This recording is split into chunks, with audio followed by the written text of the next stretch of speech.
Hey guys, welcome back to the channel.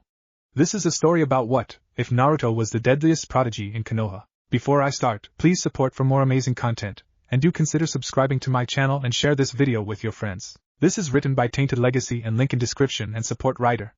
Let's start the video. Chapter 1, and so it begins. Sakura sighed. That makes the fifth one.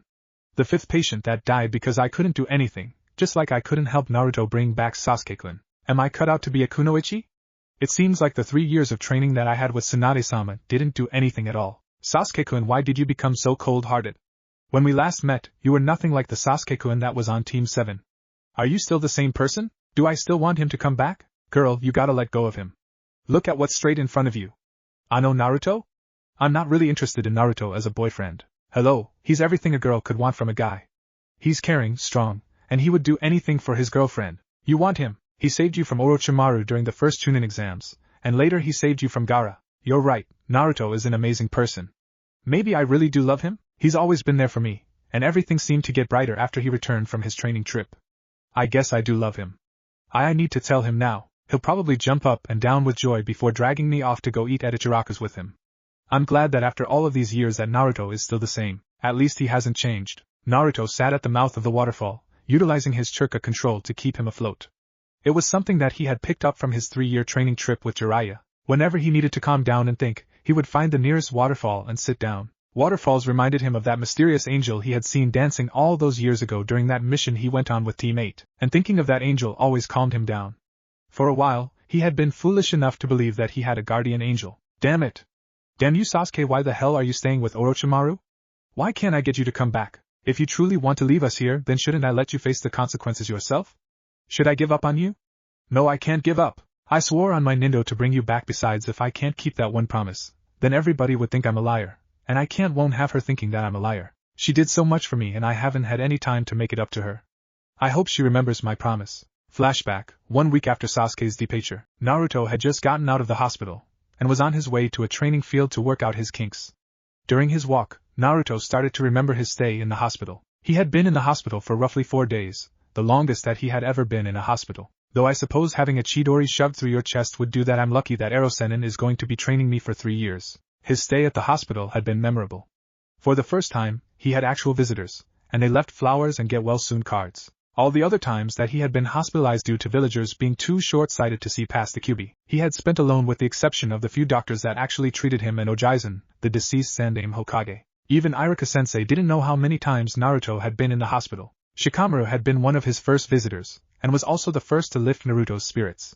He had assured Naruto that it was not his fault that the mission was a failure. Next, Sakura had visited and told Naruto that next time, she would be with him to help bring back Sasuke. The Tsunade trio had even dropped by, and Gaara, in an unusual display of emotion, put his hand on Naruto's shoulder before leaving. The rest of the Rookie 9 and Team Guy came to visit and left gifts, but Naruto thought that Hinata's visit was the best. Hinata had visited Naruto while he was still asleep. When he woke up, he took a deep breath and realized that the hospital smelled different. What's that smell? It doesn't smell like medicine and death, it smells nice. It's not food, it's lavender? And why does my left hand feel so warm? Nice and comfortable and warm. Naruto opened his eyes and saw a purple mass on his chest. Blinking a few times to wake up properly, Naruto finally realized that the purple mass was Hinata's head. Hinata was asleep on top of Naruto, firmly grasping Naruto's left hand with her left hand, leaving her right hand to rest on Naruto's stomach. Hinata slowly started to wake up. She was having such a nice dream too. She was with her Naruto-kun, and they were strolling around the park at night. He led her up to the Hokage monument to stare at the moon. Naruto-kun turned to face her, and his face was inches away from hers, before she felt something squeeze her hand, waking her from her dream. She opened her eyes and was confused. She didn't recognize her surroundings.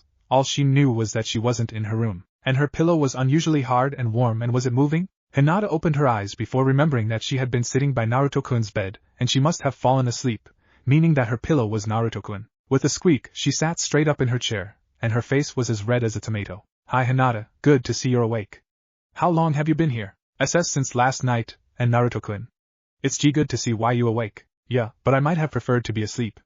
Tsunade-bachan told me that I have to stay in the hospital for another 2 days. It's going to be so boring. All I did yesterday was sit and stare at the wall. It was boring having no one to talk to. You Naruto-kun, I wouldn't mind talking with you. Really? You mean it?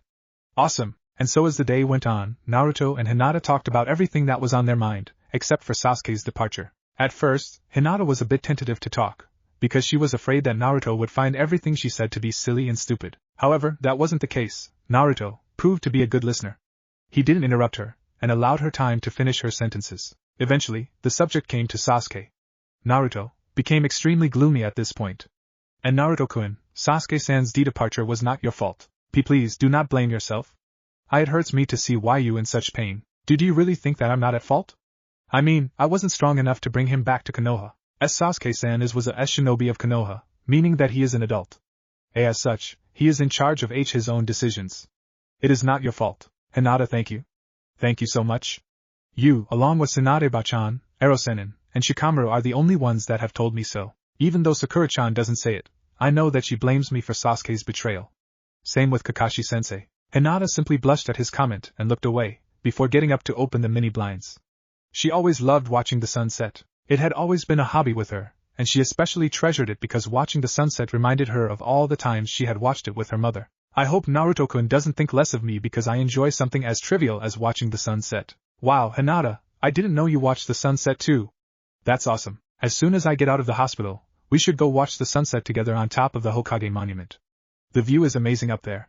What do you say? Kami-sama, is Naruto-kun asking me out on a date? I hope that this isn't a dream. Please, Kami-sama, don't let this be a dream. Hi, Naruto-kun, I would enjoy that. With that said, Hinata immediately looked out the window. She didn't want Naruto to see her blushing. He would probably think she was sick and then call off their date. Naruto looked over at Hinata, and was awestruck by the scene he saw in front of him. If he didn't know better, he would say that Hinata was an angel. The sun's last rays shined down on her, causing her to have an ethereal look to her. He felt his heart speed up, and suddenly found it hard to breathe. What's wrong with me? I know I'm not sick. Kyuubi would heal any disease, meaning that it must be from a wound, of course. Sasuke's Chidori did go through my lung, so that explains why it's hard to breathe. But what about my heart? Some electrical spark, or something probably hit it. That would make it speed up, wouldn't it? Bah, medical stuff is too complicated for me. I'll leave it to Tsunade-bachan. However, things didn't go as planned. Instead of having their date, Naruto had to leave immediately for his training trip. Flashback, day of Naruto's departure. All of Naruto's friends and senseis had come to see him off. Naruto simply rolled his eyes. Sheesh, Ero-sennin and I have been trying to leave for the last half hour. But no, Tsunade-bachan, Shizen-ichan, and all of the girls have to get all teary-eyed and cry and make sure I got everything packed.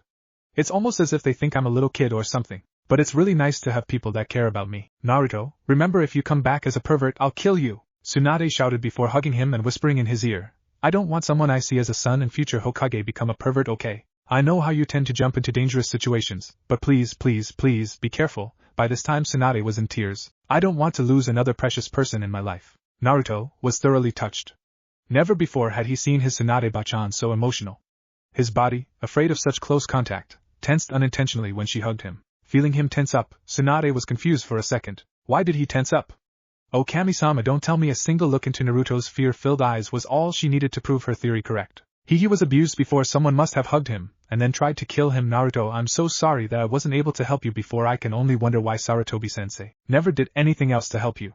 No matter, from now on, I swear, I will always be there for you. Tsunade decided that she should let go of Naruto before he got even more uncomfortable. She slowly started to remove her arms from around him before she felt him return the hug. Naruto's action took Tsunade by surprise, but she was touched that Naruto felt comfortable enough around her to hug her back, despite his previous experiences with hugs. After breaking out of the hug, Naruto walked over to Hinata.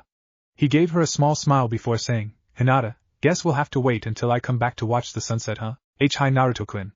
Please take this.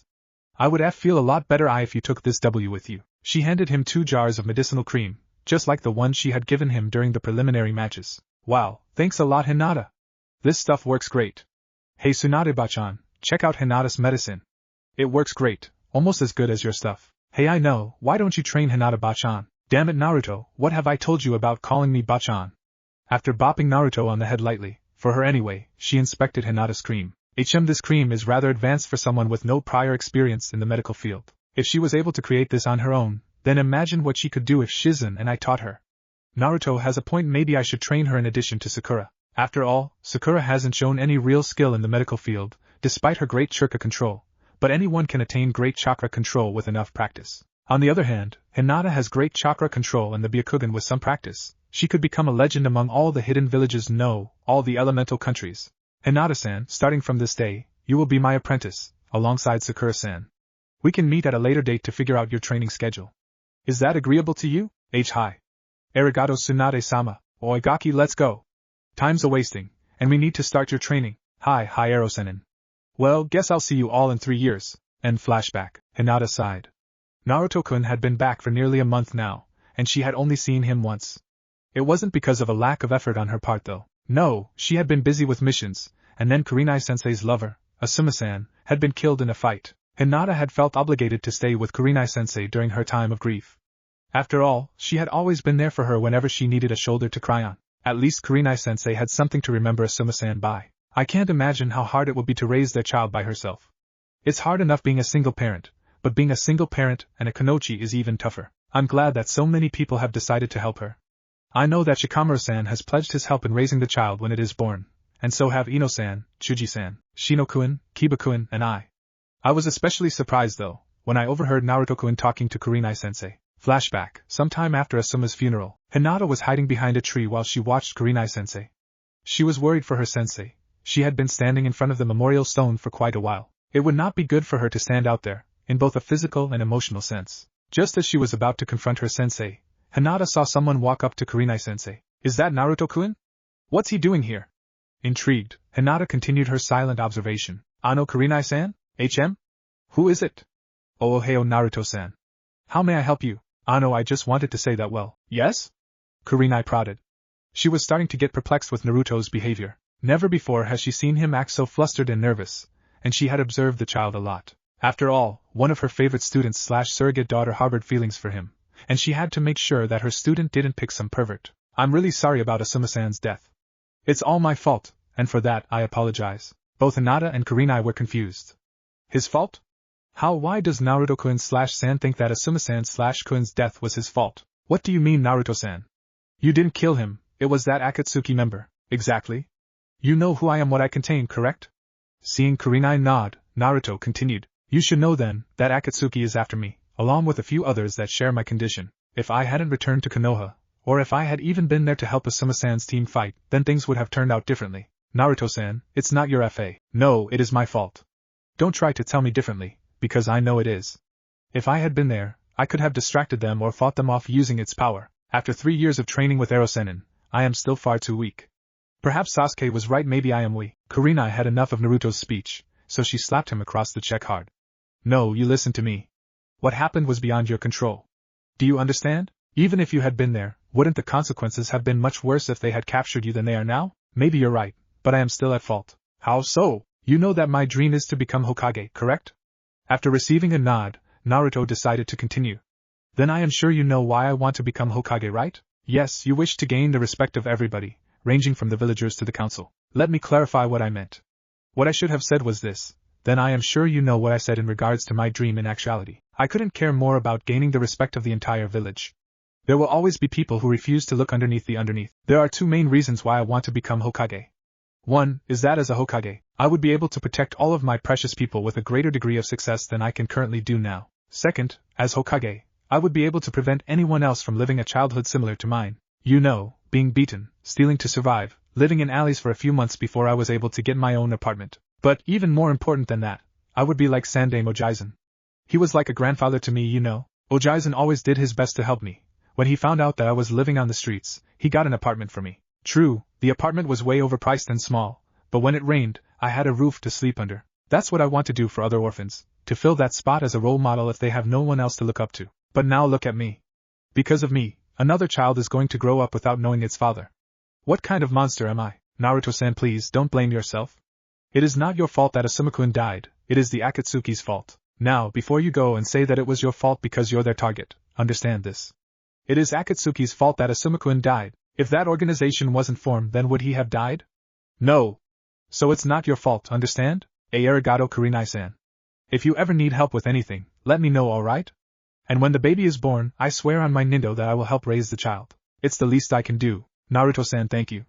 You don't know how much your offer means to me. End flashback. I still wonder why Naruto-kun thought that Asuma-san's death was his fault. And why is Akatsuki after him? Did he offend them during his training trip? The sun is about to set. Should I go find Naruto-kun?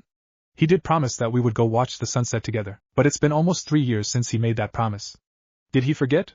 No, stop that, Hinata, he wouldn't forget. After all, he did make a promise, and he always keeps his promises. I'll go look for him at the training fields. He's always there practicing kami-sama. I wish I could be just a bit more like Naruto-kun. He's so determined and strong yet still cheerful and kind at the same time. He would make a great Hokage, and an even greater husband and father. Hinata started to walk off towards the training grounds with the waterfall. Naruto had started to train near waterfalls a lot. She noticed that he had never trained near waterfalls before he left for his training trip, so she was quite curious as to what brought about the change. I hope he doesn't remember that mission from all those years ago, when he unknowingly peeked on me. That would be so embarrassing. When Hinata reached Naruto's training ground, she blushed and hid behind a tree. Naruto-kun is shirtless. He has developed very nicely over the few years. Bad Hinata, stop thinking bad thoughts. What is Naruto-kun doing? Wait, is he? He is. Oh, Naruto-kun, I'm so proud of you. You're using your chakra to sit on top of a rushing river.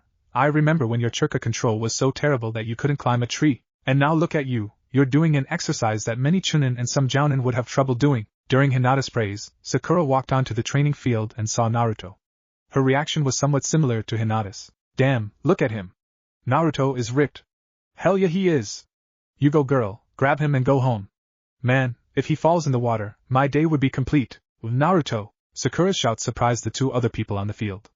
Naruto was shocked that Sakura had managed to sneak onto the field without him knowing.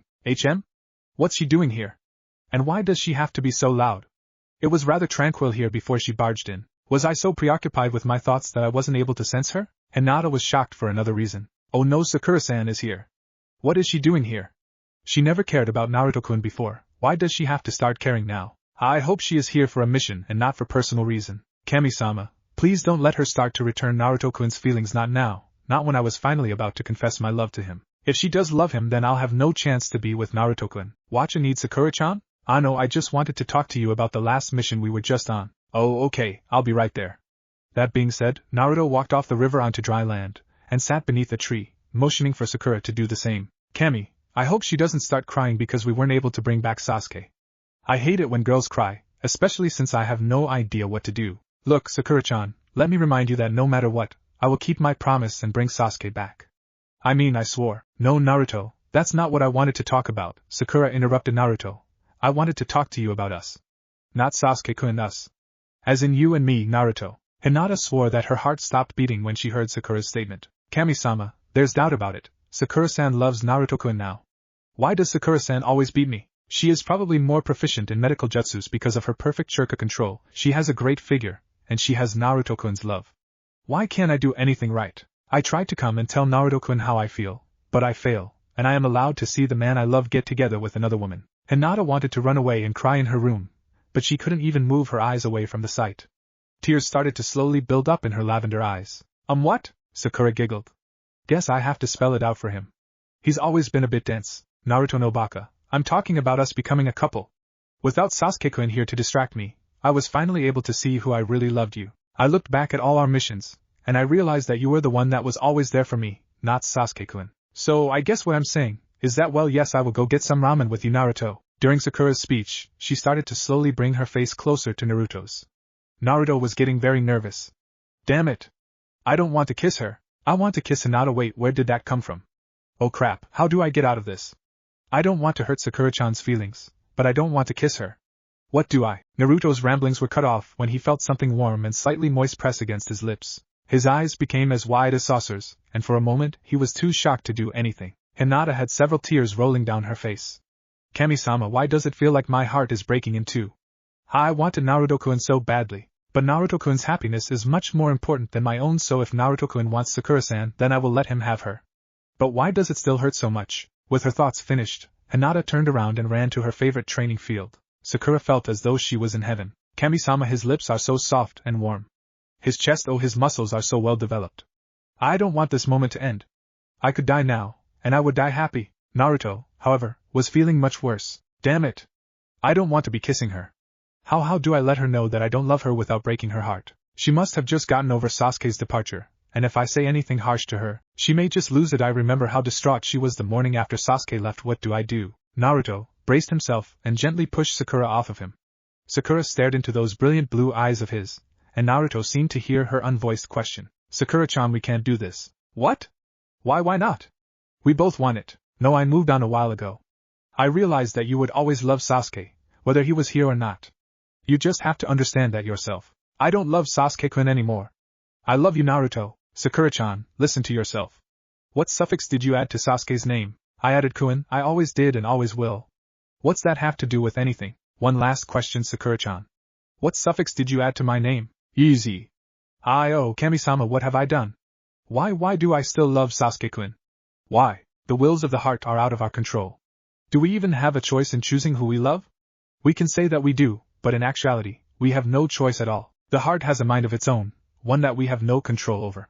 Do not blame yourself, Sakura-chan. During Naruto's interrogation, Sakura started to lean against Naruto, resting her head on his shoulder. When Naruto realized that Sakura stopped thinking of him as boyfriend material, he felt comfortable enough to put his arm over her shoulder and offer her as much comfort as he could.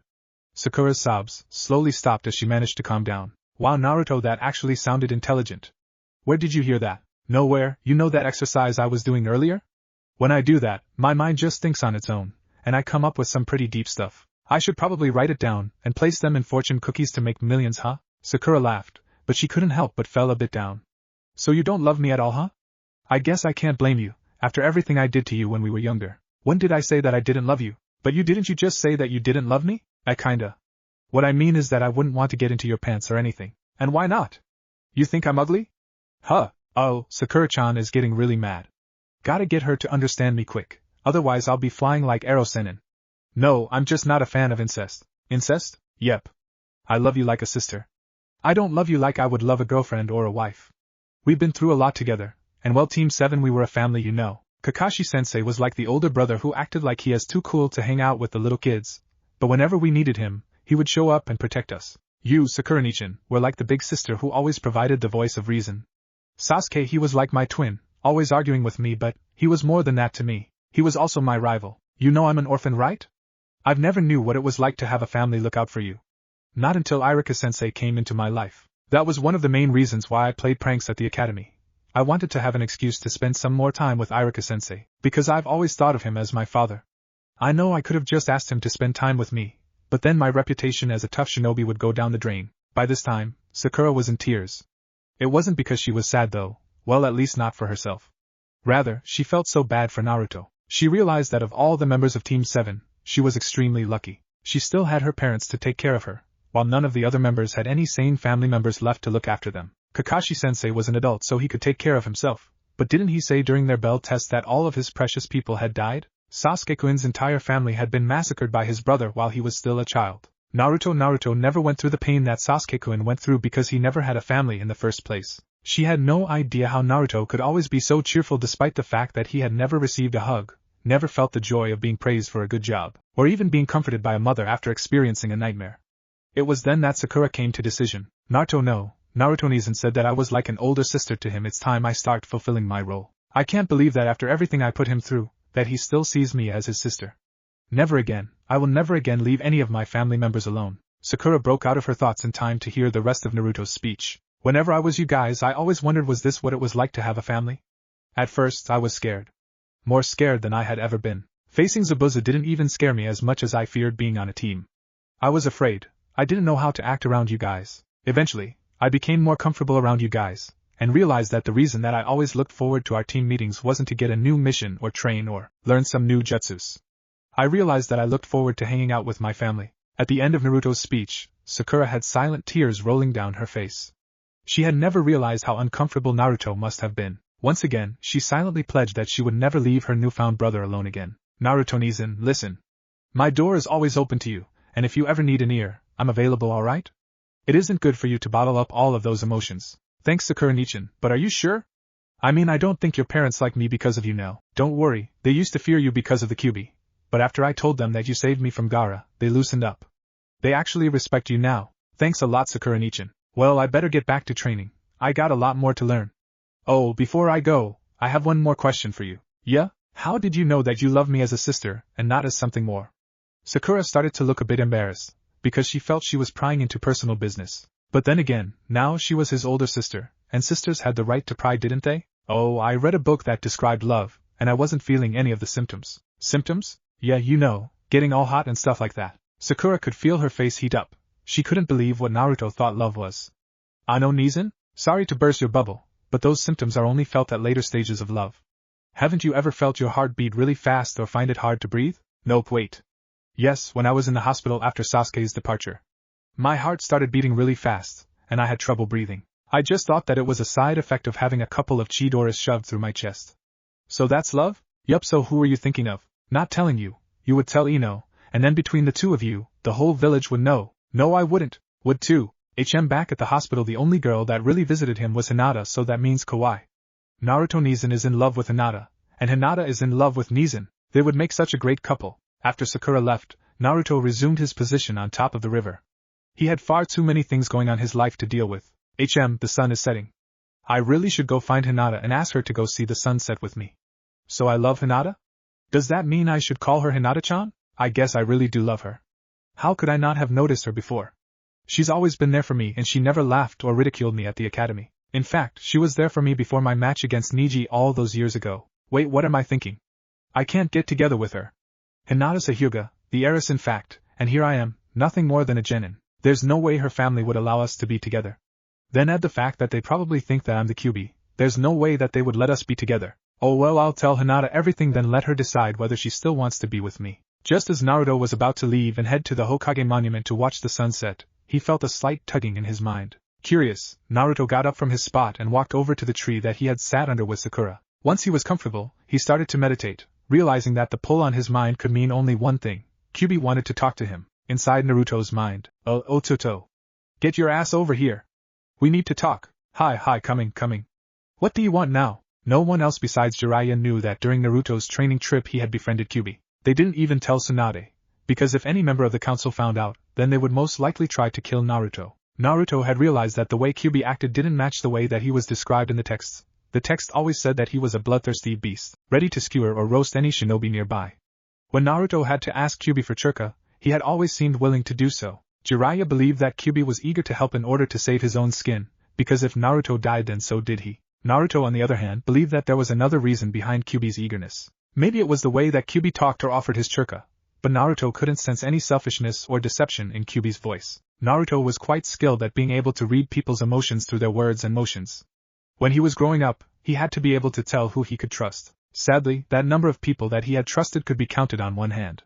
When he became a shinobi, the number of his trusted people grew exponentially. At first, Jiraiya had written off Naruto's assumptions as being incorrect, but when Naruto insisted on his assumptions, he had started to believe him. In order to test his skills in reading people's emotions, he had him go to a casino. There, he had Naruto play poker in order to see if he could truly sense deception in a person's voice and body motion. Much to his surprise, Naruto didn't lose a single match. After that, Jiraiya simply believed Naruto. It was very helpful in their journey to have a lie detector with him. Thanks to Naruto's persistence, he finally found out the truth behind QB's attack. Both he and Jiraiya were surprised by QB's revelations. Flashback. 1 year into Naruto's training trip. What do you want now, Kit? Well, you see, the thing is QB. Or what's up with you, Kit? You never call me QB. You always prefer words such as fuzzball or damn fox. What do you want? Well, Ero-Sennin and I were wondering, why did you attack Konoha 13 years ago? Didn't I say that I didn't want to talk about it? Yes, but well, if you were innocent like I think you were, then it's up to Ero-Sennin and me to clear your name. I mean, it's not fair to have your name tarnished when it wasn't your fault, right? Of all the reasons that QB expected Naruto to list in order to hear the reason behind his attack, that reason was never expected that. Not for the first time, QB was shocked by Naruto's actions. Why should you care? After all, I'm the reason that your life has been a living hell. You should hate me. If our roles were reversed, then I know that I would hate you. We've been through this already, QB. I can't give in to hate. If I did, I would have turned out like Gaara did, except the numbers of dead villagers and shinobi would have been on a much larger scale. I mean, how many villagers and shinobi did Gaara kill by only using a fraction of Shikaku's power? Think of what would have happened if I used a fraction of your power. Also, how could I hate you when you are innocent of the crimes you're accused of? Kit, I never said I was innocent. What makes you so sure? You know of my childhood better than anyone else, QB. You of all people or beings, should know that I can sense when people are lying or are threatening me. Amazing, his heart must be truly pure if he is able to see past my mask of being a bloodthirsty beast. But then again, if he was able to grow up and still be mostly sane, I guess that he could see through any mask. Kit, what I am about to say, very few have knowledge of. Yeah, just get on with the story, fuzzball. There's the kid I know, being serious doesn't suit him. First, I'm female. Oh, okay, wait, what? The pictures and stories in the text never described your actions as feminine. What does it say happened to me? Touché. Secondly, I am the summon boss of Kitsune. Really? You heard me. I am a summon boss. Cool, then that means you're innocent. How does being a summon boss make me innocent? A summon doesn't have a choice in what it's doing, right? Whatever a summoner calls forth has to do what the summoner tells it to do. Not true, Kit, not true. Do you remember the first times that you attempted summoning Gamabunta-sama? Hey, wait a minute. Why do you show old Buntabud respect? Damn, I wasn't expecting him to pick up on that. Kyubi had to think of a response rather quickly in order to keep Naruto from becoming suspicious of her. If he became suspicious of her, then he might not believe her story, and if he didn't believe her story, then she might not obtain the forgiveness she longed for. Another story, for another time. Now answer the question. Bah, I bet you're just sore that Gamabunta beat you with the yandere back when you attacked. But to answer your question, yeah, I do remember. He wanted me to. Oh right, exactly. A summon doesn't have to do what its summoner wants it to do. So are you saying that you wanted to attack Konoha? No. I didn't want to attack Konoha, but I was too weak to resist. Resist? What do you mean? Whenever a summon is called forth from the spirit realm, the summon loses a bit of their self-control. This is done in order for the summoner to be able to get their summon to do their biddings. That means that if you summon a low-level summon, it is most likely that it will do whatever you want it to do. The higher level of a summon you call forth, the more willpower and resistance it will have towards your commands. When a boss is summoned, the boss will retain almost all of its resistance. This was made in order to prevent a summoner from being able to cause enormous amounts of damage like what happened to Konoha. Basically, what I'm saying is that boss summons do as they want. Do you remember when you summoned Gamabunta the first 2 times? I said yes, didn't I? The first time you summoned him, you had to stay on the top of his head for the rest of the day before he would make you his subordinate after the two of you shared a drink. When you summoned him to fight Shikaku, at first he refused to fight because you two hadn't shared a drink. However, he did choose to fight with you when Gamakichi told him that you had saved his life. Do you understand now? Nope. Could you explain it to me? If it had not been beneath her, Kyubi would have sighed. How the kid managed to survive all these years was beyond her comprehension. Furthermore, it completely baffled her when Naruto was able to create plans that only became more complex when his life or the life of those precious to him were in danger. Didn't you ever wonder why Gamabunta always seemed so willing to fight with you after that fight? Don't answer that. I already know that you didn't think about it. He chose to listen to you because you earned his respect. You risked your life when you thought that Gamakichi was in danger. If you had let Gamakichi be hit by Gaara's attack, he would have simply been sent back to the spirit realm. However, you decided to risk your life in order to save him. I bet you didn't even realize that Gamakichi couldn't be hurt, huh? In short, you earned Gamabunta's respect, so he decided to listen to you. There are very few things that you could do now to lose his respect. So you said you were a boss summon, right? That is correct, Kit. You are far smarter than you let on to be. I'm not in the mood for your sarcasm. Does that mean that you wanted to attack Konoha? No, I said I was too weak. But I thought you said that boss summons don't lose much of their will when they are summoned? I did. And when I was summoned 13 years ago, I didn't lose much of my resistance. Then why? Why did you attack? Like I said, I was too weak. My summoner created a seal strong enough to make me submit my will. The attack was like a dream, no, a nightmare. I was able to see everything I did, feel every life I took, but I was unable to do anything. My greatest fear was that no one would be able to stop me, and that eventually I would destroy Konoha. Luckily, someone was able to stop me. Or unluckily in your case. You mean the yandere? Yes, the yandere. At first, I thought that he would kill me. To this day, I still do not know why he didn't kill me. I know for a fact that he would have been able to have the Shinigami he summoned kill me. Maybe he knew you were innocent, and wanted to give you a second chance? That's what I think anyways. How is it that he is able to figure that out? It took me years to come to that conclusion. I believe that you are correct. When our battle started, he stared at me with cold eyes that promised death if I took another step or another life from one of his precious people. When he looked into my eyes, something changed with him. As our fight continued, it seemed as though he wasn't willing to fight me anymore. I was completely baffled, until I saw his eyes. This time, his eyes weren't hard. Rather, they were soft, and filled with compassion. Then, he left the battlefield. By this time, I was worried. I feared that the yandere had abandoned his people to die, while he fled to safety. If he didn't think that he could kill me, then who in Konoha would be able to? However, much to my relief, I was proven wrong. After an hour or so, he returned to the battlefield to continue where we left off. Only this time, he had something, or rather, someone else with him. When I saw his eyes for the third time, I saw the same compassionate eyes, but there was another emotion there. Sorrow. Sorrow for what he was about to do to you, Kit. Then well, you can figure out what happened next. Kyubi could see that Naruto was saddened by his story. Though he tried his best, Naruto couldn't hide or stop the tears that threatened to overflow from his eyes. Kyubi felt ashamed. Even though she didn't show it, she hated to see his container sad. He had truly gotten the short straw when it came to his life. When Naruto was a child, he had to run from mobs, eat the trash in order to see the next day, sleep in alleys with only a few newspapers to cover him, and for the most part, live in isolation.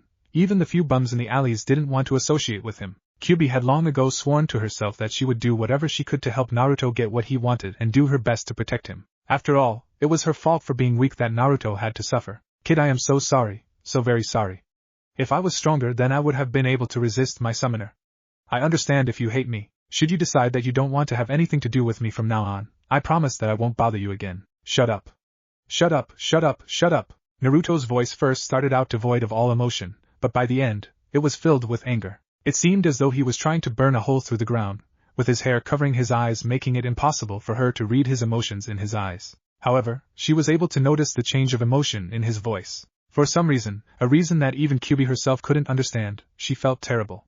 She didn't want to have the kid know her kid hate her. It was the one thing left that she would do anything to prevent. However, here she was, unable to do a damn thing about it. Kid, please let me say one more thing. Over the years, I've watched you grow. You have grown into a fine shinobi that many strive to become, but few actually become. During this time I have come to love you as a little brother. Please don't give in to your hate, don't let it consume you. That is my last request of you. Goodbye. You don't understand, do you? Naruto said with his head still facing the ground. How many times do I have to tell you? I don't hate you, it's not your fault. Your summoner is to blame. After all, it was his command and seal that caused you to attack Konoha. By the way, you never said who your summoner was. You don't hate me? How many times do I have to say it? No, I don't hate you.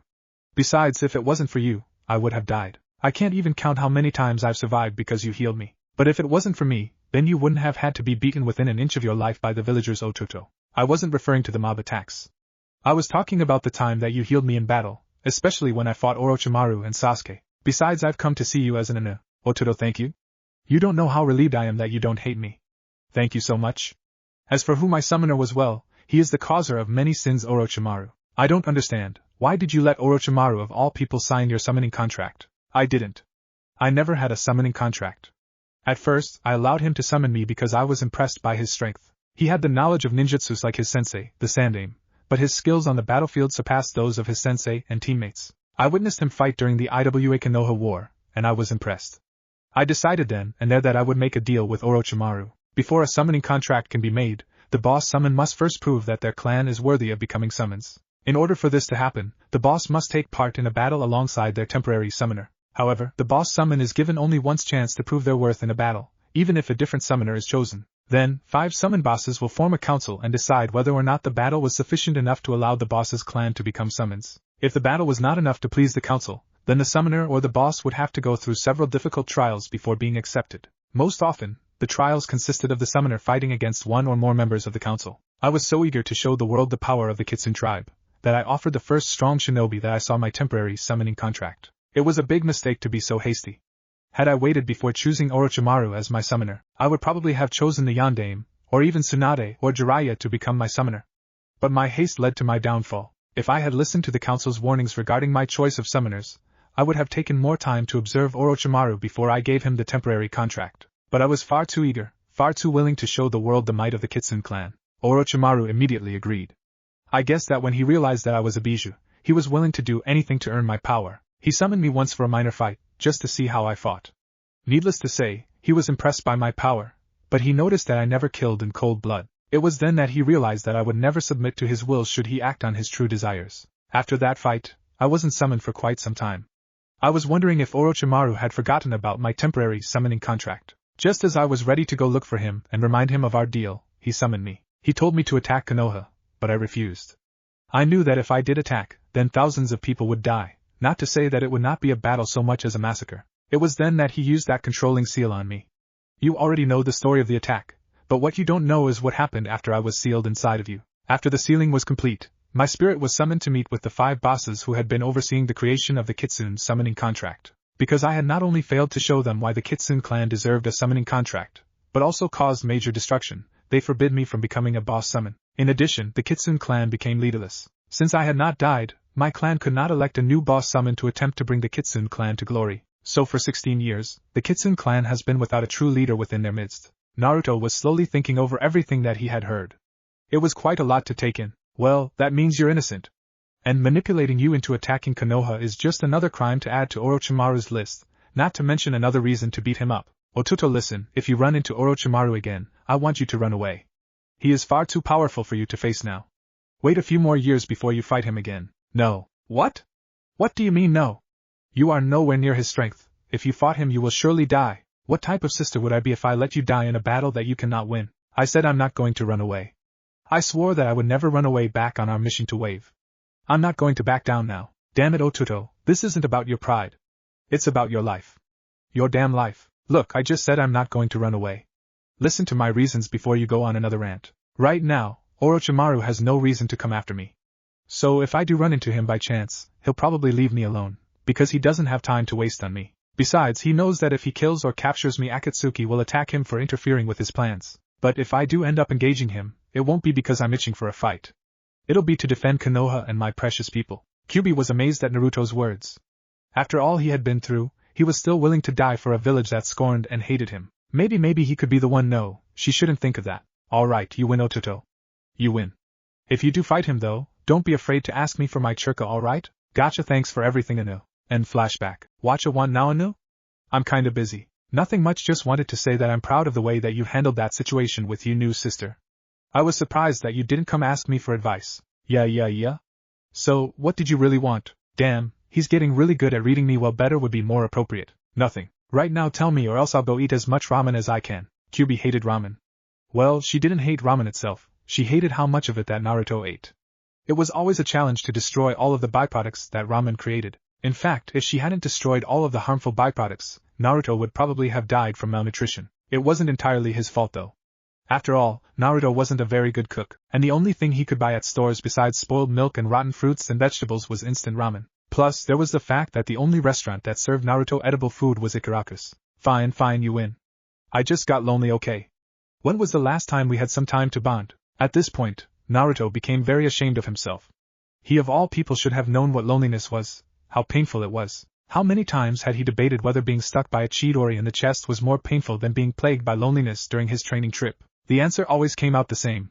Loneliness was by far the more painful of the two. Every day that he came back to his apartment, whether it was from training or a mission, he entered an empty and vandalized apartment. There was never anyone there to welcome him home or ask him how his day was. He had never entered his apartment to find a hot meal waiting for him, and worst of all, there was no one to comfort him when he was plagued by his nightmares. Until his training trip, that was. After he had his talk with Kyuubi, she had stepped up to the plate to become a caring older sister, and did a spectacular job. She was always there to talk to him when he was discouraged or sad or just lonely. When he woke up from his nightmares, she was there to comfort him and mentally rock him back to sleep.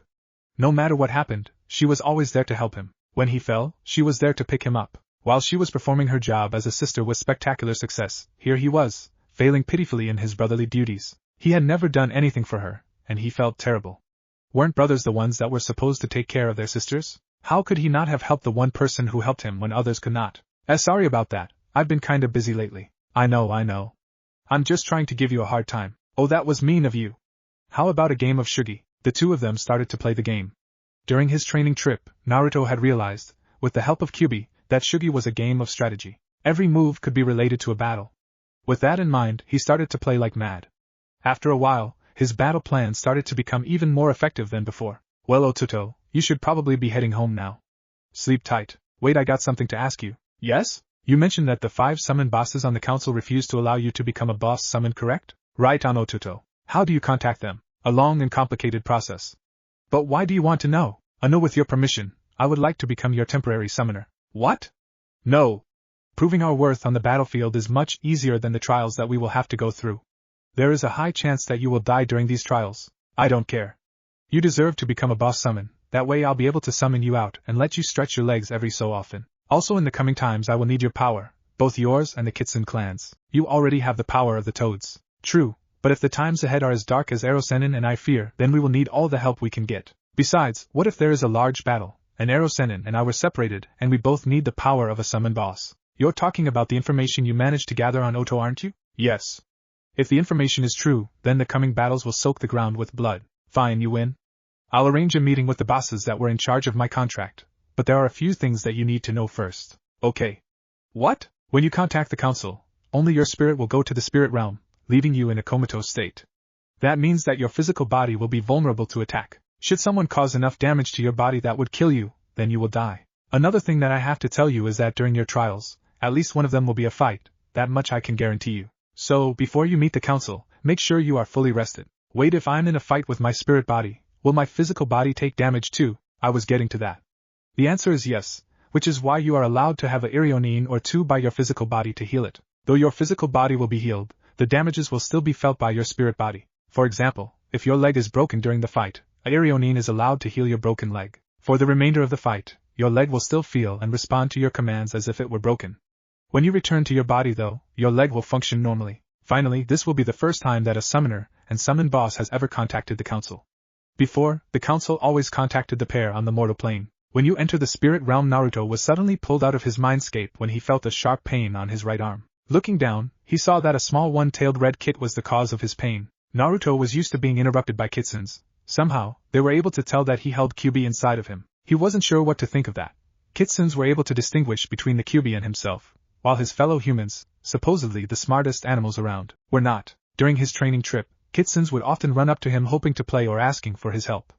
In return, they acted as his spies for him. It annoyed Jiraiya to no end that Naruto's kitsens seemed to be able to pick up vital information before his own network was able to. He was also annoyed that Naruto was the only one who could understand the barks and growls of the little animals. For one to run up to him while he was in Konoha, a place where most kitsens tended to stay away from due to the overwhelming hatred of all kitsens, meant that something very important must have happened. Kyuubi-sama! Naruto-sama! I bring dire news. Tsunade was not happy. She was currently in her office with Jiraiya discussing the information that Jiraiya had gathered during Naruto's training trip. According to the information, Orochimaru had gathered an army. While the army wasn't big enough to attack Konoha and win, there was still the fact that Orochimaru had contacted other villagers with plans for an alliance was more than enough reason to worry. Jiraiya, how long do you think we have until Orochimaru will attack? Based on the information on hand, I would say 9 months or so. Orochimaru's plans aren't complete, and we both know that he will never make a move unless his plans are complete, along with a backup plan. Besides, he'll probably want to gather more Nukenin to join Oto before attacking us. So we have 9 months to bolster our defenses before a large-scale attack, one that will likely be larger and more deadly than the previous one, takes place. Do you think we'll have enough time to prepare? Probably if we start preparing now. But we have to make sure that we keep knowledge of the attack secret. If Orochimaru finds out that we have knowledge of his plans, he'll put off the invasion and change his plans. A surprise attack would be even worse for us. But trying to keep knowledge of his attack a secret will make preparing Konoha even more difficult. I'm sure he has spies watching our every move, and if he notices that we are increasing our defenses, then he'll know that we know of his attack. Damn. That makes things even more difficult. What do you suggest we do? Dunno. Why are you asking me? You're the Hokage, not me. Tsunade's eyes started twitching. She knew that Jiraiya had already thought up of a plan, otherwise he wouldn't be so carefree. Perverted her teammate maybe, but she could never accuse him of abandoning his duty as a shinobi to Konoha. Jiraiya was probably just waiting to hear Tsunade beg him for help. Jiraiya, if you don't come up with a plan, then I swear, I'll castrate you in the slowest method known to man. Jiraiya gulped. The hard glint in Tsunade's eyes told him that she wasn't joking. Jiraiya loved to get Tsunade mad. It was like a game to him. You could never tell how far you would be able to push her, until she retaliated. Then, it got painful. Unknown to anyone, even to his favorite well-only student, Jiraiya had a special place in his heart for his teammate. Truth be told, he was devastated when Tsunade started going out with Dan. The only reason that Jiraiya had been such a pervert was because Sarutobi-sensei was a closet pervert, to use Naruto's description of him, and he realized that by writing Ika Ika, he was being praised for something that Orochimaru could never, ever do. While Jiraiya had loved the attention and praise it earned him from Sarutobi-sensei, he hated the fact that it got Tsunade angry with him. Essentially, it was a double-edged sword. He got the respect from his sensei, but got nothing but anger from his teammate. When Jiraiya had realized that Tsunade was getting serious with Dan, he started using his novels to escape from reality. He wanted a way to run from the fact that Tsunade, a woman that he had admired and loved from their genin days, was out of his hands. Then, Nawaki and Dan had died. After their deaths, Tsunade was never the same. It pained Jiraiya that Tsunade wouldn't let him hug her when she so desperately needed affection. She just thought that Jiraiya was trying to grope her. That was one of the first times that he had cursed his novels, because if he had never wrote them, then Tsunade would have let him hug her. After Tsunade left, Jiraiya left too. Everyone was under the impression that Jiraiya left because Yondaime had died. That was a lie though, and only Jiraiya and Sarutobi-sensei knew the real reason that he had left. He left in order to watch over Tsunade and make sure that she didn't do anything she would regret. Jiraiya hated the fact that Tsunade became such a heavy drinker and that she loved to gamble despite the fact that she lost almost every game. Originally, he had planned on ending his series in order to keep his full attention on her, but he realized that he needed a source of income to support both himself and Tsunade. He couldn't count the number of times that he had sneaked into whatever hotel Tsunade was at and leave her a wad of money in her wallet. Over time, Jiraiya managed to push his feelings for Tsunade away, or at least that's what he told himself. He knew that as long as he kept up his pervert mask, he he wouldn't stand a chance of getting together with Tsunade. As time went on, Jiraiya stayed hidden behind his mask while Tsunade kept on trying to run away from her past. Now that he thought of it, Orochimaru was the only one who managed to live for the future. Tsunade tried to drink her problems away. The Sandaime always lived in the past, wondering what would have happened if he had killed Orochimaru, and he had hid behind a mask. It was pitiful that only the Nuke-Nin of their team managed to go on with his life. Eventually, Jiraiya had to give up on his dreams of ever entering into a relationship with Tsunade. After all, they were both far too old to be dating. Jiraiya told himself that he had to be satisfied as Tsunade's unknown and unacknowledged guardian angel. He should have realized that he was lying to himself. When Jiraiya had returned to Konoha to talk to his sensei, he was distraught that he was somehow tricked into training Naruto for a month before the end of the Chunin exams. He had never before spent so much time away from Tsunade, and honestly, he was worried about her. He had to focus on Naruto's training in order to keep his mind off of Tsunade. It took all of his willpower not to check on Tsunade while he was training Naruto. He told himself that Tsunade would be fine. She was traveling with Shizen, a jounin, and she would be more than capable of taking care of Tsunade. After his sensei's death, Jiraiya only had one thing to be thankful for. He was going to go look for Tsunade and ask her to become Hokage. Though he was well aware of Tsunade's feelings regarding Konoha, he had a sliver of hope that she would come back. After all, after spending 1 month with Naruto, he had realized that the boy had a power that very few had. He was able to change the hearts of all those around him, as long as they were smart enough to see past the Kyuubi. When he saw Tsunade give Naruto a kiss on the forehead, he was instantly filled with jealousy. Next, he was amused with himself. Here he was, an accomplished shinobi, a legend among all hidden villages, and he was jealous of a relatively unknown genin. Jiraiya had wanted to thank Naruto for being able to change Tsunade's heart, but he didn't know how. He had already taught him the strongest jutsu he knew, the Rasengan, and given him a summoning contract. However, he still felt that he should give him something else. After all, Naruto had united the two things that Jiraiya would give his life for Konoha and Tsunade. When Jiraiya was told that he had to take Naruto on a 3-year training trip, he was devastated. He was happy that he would be able to teach Naruto everything he knew and keep his newest precious person alive. But he would be unable to be with his most precious person. Jiraiya realized that she would be safe in Konoha. After all, she was the Hokage, meaning that she would be getting a rather large paycheck and she would be protected by ANBU all the time. He also realized that he would be able to use his toad summons to keep in constant contact. When Naruto asked him why he was contacting Konoha so often, he simply told him that Tsunade was worried about his safety due to being a Jinchuruki. As proof to Naruto's increasing knowledge, he then asked if it would be safer if they didn't send out so many messages. Jiraiya responded by telling him that while Tsunade called him a brat and hit him around, that she actually saw him as her little brother, or even her son. That had shut up the brat pretty quick. During their training trip, Jiraiya had finally found out how to repay Naruto. At first, he had decided to tell Naruto that the Rasengan was an incomplete jutsu, and that he could still add in his element to it. However, before he had told him, Naruto created the Otama Rasengan, something that Jiraiya wasn't sure that he could do. Jiraiya was cut out of his musings when he felt Tsunade directing her killing intent at him. Okay, I think I got a plan. Well, out with it. Send a few shinobi teams out of Konoha on training missions every month. That way, while we have fewer shinobi in the village, we have a valid reason to be increasing our security. Brilliant, and while the teams are out, they can be gathering information or actually training. Good idea, Jiraiya. One more thing. The teams that Naruto graduated, along with Guy's team, are considered to have the most potential that Konoha has seen in years, right? Yes, what of it? Well, if we have roughly 9 months before an attack, I suggest that you assign each of the teams out for a 2-month intense training trip. Then for 1 month, have all 4 teams get together and work on teamwork. If we can get them to be able to function as well as they do in their 3-man teams, then who knows how well they can work as a 12-man team? Good idea. Shizen, get in here. Shizen came into the office, holding Tuntun between her arms. Yes, Tsunade-sama? Please don't tell me you want some more sake. You just had some an hour ago. No sake this time.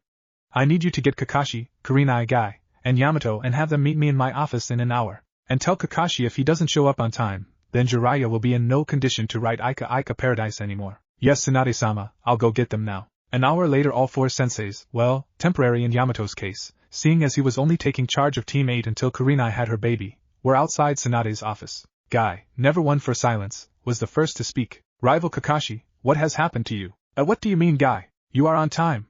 The flames of youth must have finally been rekindled in your body. Sure, Guy, sure. Kurenai decided to stop their conversation before Guy could go on another one of his rants about the flames of youth. Any of you know why we were gathered here? Nope. Do you have any idea, Kakashi-senpai? No idea, Yamato. I don't think any of us here have any idea. Before their conversation could continue, Shizen walked out of Tsunade's office. You may now come in. I am sorry to have had to call you all in on such short notice, but there is a grave issue that I must address here, Tsunade said, facing the 4 jounin, while Jiraiya stood next to the window. As Shizen turned to leave, she was stopped by Tsunade's voice. Shizen, you may stay here. And please close the door. After closing the door, Jiraiya ran through several hand seals, which the gathered jounin recognized as a privacy jutsu. One that would create an invisible barrier around the office that wouldn't allow anyone outside the barrier to hear what was being said. What they didn't recognize was a seal that Jiraiya drew on the floor. After completing his drawing, Jiraiya slammed his right hand down in the center of the seal, and pushed some of his chakra through his hand. The seal reacted immediately, and started to glow a light blue color. Tsunade raised an eyebrow after examining the seal. New seal, Jiraiya? Yup, it reinforces the privacy jutsu. This way, if someone does manage to pierce the privacy jutsu, there's a secondary seal to block our conversation. When did you create it? During Naruto's training trip, and well, I didn't really create it. You stole it? What the hell were you thinking? I thought I told you to keep a low profile. No, damn it. I'm not a thief. Naruto created it, alright? Geez, Tsunade had to stifle a laugh. Naruto created something that you use? Ha ha ha, you're pitiful, Jiraiya. Hey, have you seen his Otama Rasengan, or even his Rasen Shuriken?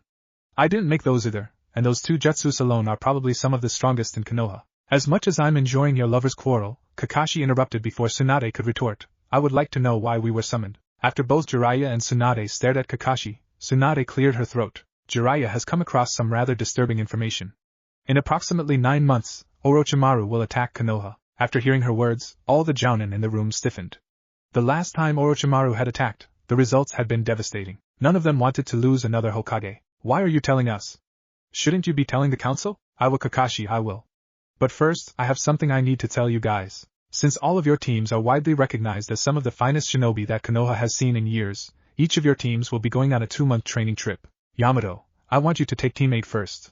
Kakashi, I want you to go with Team 10 after that, then Guy's team. When Guy's team is done, Kakashi, you will go back out with Sai, Sakura, and Naruto as Team 7. For the 9th month, I want all of your teams to meet up and work on teamwork as one group. Hokage-sama, with all due respect, I would like to know why I am not heading out with my team. Kurenai, you're pregnant. If I sent you out, the unnecessary and excessive motion may harm your child. That is not a risk that I am willing to see. However, since you have been their sensei for 3 years, I will allow you to accompany them for half of their 2-month training trip. Thank you, Hokage-sama. I'll take you up on that offer. Hokage-sama, where will we be training? Guy, that is entirely up to you, as long as you are outside Konoha. May I ask why? In addition to improving the skills of some of our most talented shinobi, it is a ruse, Kakashi. A ruse, Hokage-sama? Yes, Yamato. Your teams will be the only teams going on 2-month training trips, but I will be sending out other teams on shorter training trips. If we have more shinobi out of the village, then we will have an excuse to strengthen our defenses. This way, if Orochimaru has any spies within our midst, he will not know that we know of his plans. By the way, I don't want Naruto to know that there will be an invasion. Why not, Hokage-sama? Well, Kakashi, you know how he is. If he realizes that Orochimaru is attacking, then he will focus all of his energy on trying to get Sasuke to return to Konoha. Right now, Naruto is one of, if not the strongest of the rookies. He would use his training time to learn how to beat the Sharingan instead of how to beat Oto shinobi in general. If we allowed him to focus on only Sasuke, then it would be a waste of his skill. Tsunade noticed that all of the jounin present in her office seemed to agree with her because she saw them nod their heads. However, one person in the room did not nod his head. In fact, that person seemed to be a bit nervous and rather uncomfortable. Jiraiya, mind telling me why you're so nervous all of a sudden? Not really, no. Oh, but I insist. After all, even you have enough common sense not to tell Naruto about the upcoming invasion, right? Look, the thing is, out with it, pervert. Okay, don't lose your temper. It's not good for you to be that angry at your age. But back to the point, yeah, Naruto knows about the invasion. Why would you tell him that? You and I both know what'll happen. Hey, I didn't tell him. You expect me to believe you? I didn't tell him about the invasion, he told me. Everybody in the room went silent upon hearing Jiraiya's confession. Come on, Jiraiya, you're telling me that Naruto, your student, a simple genin, had to tell you, the sensei, one of the Sannin, information? Damn it, Tsunade, you don't even know how complex his spy network is. He has contacts in every village and at every location that would be useful to any enemies if they were to stage an attack on Konoha. So you're telling me that after 3 years, his spy network is more complex and much more effective than your spy network, which has been in existence for almost 5 times as long? Basically, yes. But he also goes in to gather information on his own. How does he do that? I know for certain that he's in the bingo book for most of the hidden villages. His face is kinda hard to forget, especially because he has those whisker marks. I doubt that many shinobi would forget his face. You've never seen his Oriki no Jutsu, have you? You mean to say that Naruto uses his Oriki no Jutsu to gather information? Right on, Kurenai, that's exactly what he does. And since his feminine form is extremely detailed, most shinobi's jaws loosen a lot. Well, at least that jutsu of his is giving him good results for once. What do you mean, Tsunade? Jiraiya was trying to figure out why she said that Naruto's jutsu was giving him good results for once. After all, his jutsu was the reason, or so Naruto thought, that he had decided to train him. You never bothered to ask him why he invented that jutsu, did you, Jiraiya? Did any of you ask him why he made it? After seeing everybody shake their heads in denial, Tsunade continued. Despite what Naruto claims, he always has a good reason for everything he does. He just doesn't like to tell people the real reason behind his actions. In order to get a full answer, not only does he have to trust you, but you have to care enough to ask him. Naruto created a predecessor to what is now known as Oriki no Jutsu. Basically, it was just an extremely detailed henge. In all reality, it was his Oriki no Jutsu, but with clothes. He used the invention in order to buy food. Naruto told me that he noticed that girls got treated better than boys, so for a while he thought that people hated him because he was a boy. So he decided to walk around as a girl. Eventually, Sensei realized what was going on. He managed to convince Naruto that walking around as a girl wasn't the best idea. Could you imagine what some of the villagers or shinobi would do to Naruto if they realized that he was walking around henged as a girl? So from then on, Naruto just used his jutsu to buy food that is actually edible and at regular prices instead of what he is normally charged. Later, he upgraded it to Oriki no Jutsu. Why he decided to do it, I still don't know. Kakashi felt terrible. He had never bothered to see why Naruto had felt the need to create that jutsu. At first, he had just believed him when he said that he just invented the jutsu for laughs. Not for the first time, Kakashi asked himself what type of sensei he was. After all, wasn't he the one who taught them to look underneath the underneath? And here he was, not even bothering to get to know the real Naruto, the Naruto that so very few knew. Before anyone could ask any more questions, the seal on the floor started to glow brighter. Jiraiya, what's going on? Someone is attempting to enter this room. The seal glows brighter to warn us that someone is going to enter this room. However, it still glows blue. So? What does that mean? This intruder intends no harm to any of us. If there was even an ounce of killing intent in the intruder, then the seal would glow red. Don't ask me how Naruto made it do that, but it does. All the shinobi in the room readied themselves for action. They formed a circle around Tsunade, willing to protect her at all costs, even at the cost of their lives. The shinobi could feel a strong chakra presence approaching, and rather quickly too. Jiraiya, Kakashi, and Yamato suddenly relaxed. The other shinobi just stared at them. Well? False alarm pervert? No. The intruder is just a friend. I don't know why he's here now though. Normally, he likes to watch the sunset. Who are you talking about? Just wait and see, Tsunade, wait and see. Before Tsunade had time to order Jiraiya to tell her who was coming, she heard the sound of glass shattering. Turning towards her window, or what was left of her window, she saw Naruto kneeling on the ground, panting heavily with glass shards all around him. Gaki, what the hell do you think you're doing? You're paying for that window, you know. Before Naruto could respond, Jiraiya decided to get his 2 cents in. Good job, Gaki. You finally realized to smash through the window with your feet first, and not your shoulder. Remember what happened last time? That was funny stuff. Shut huff up, Jiraiya-sensei. Jiraiya immediately stiffened up. This huff is serious. You just barged into a private meeting, so I hope it is important. It is huff, Hokage-sama, it is. Well? Out with it. Before she could continue on with her rant, Jiraiya covered her mouth with his hand. Easy there, Tsunade, calm down. Naruto has something very important to tell us. Let him catch his breath first. Oh, and how do you know what he has to say is important? You two develop a thought-sharing jutsu too? Tsunade was a bit more than peeved that Naruto had broken her window. Easy, first he used respectful titles with our names. When was the last time he called you Hokage-sama? The last time he called me Jiraiya-sensei. Well, he has saved my life. After Jiraiya's explanation, all of the shinobi in the room waited for Naruto to catch his breath. Kakashi simply couldn't believe his ears. This was the first time that he had ever heard Naruto use honorifics for the 2 loyal Sannin. Thanks, sensei. Well, anyways, I got some really bad news. Well? What is it, Naruto? Hokage-sama, Iwa and Kumo have entered into an alliance with Oto. What? How do you know? Hokage-sama, I trained for 3 years with Jiraiya-sensei. Did you think that I wouldn't set up my own spy network? Or did he leave out that part because he's jealous of how successful it is? Very well, thank you for the information, Naruto-kun.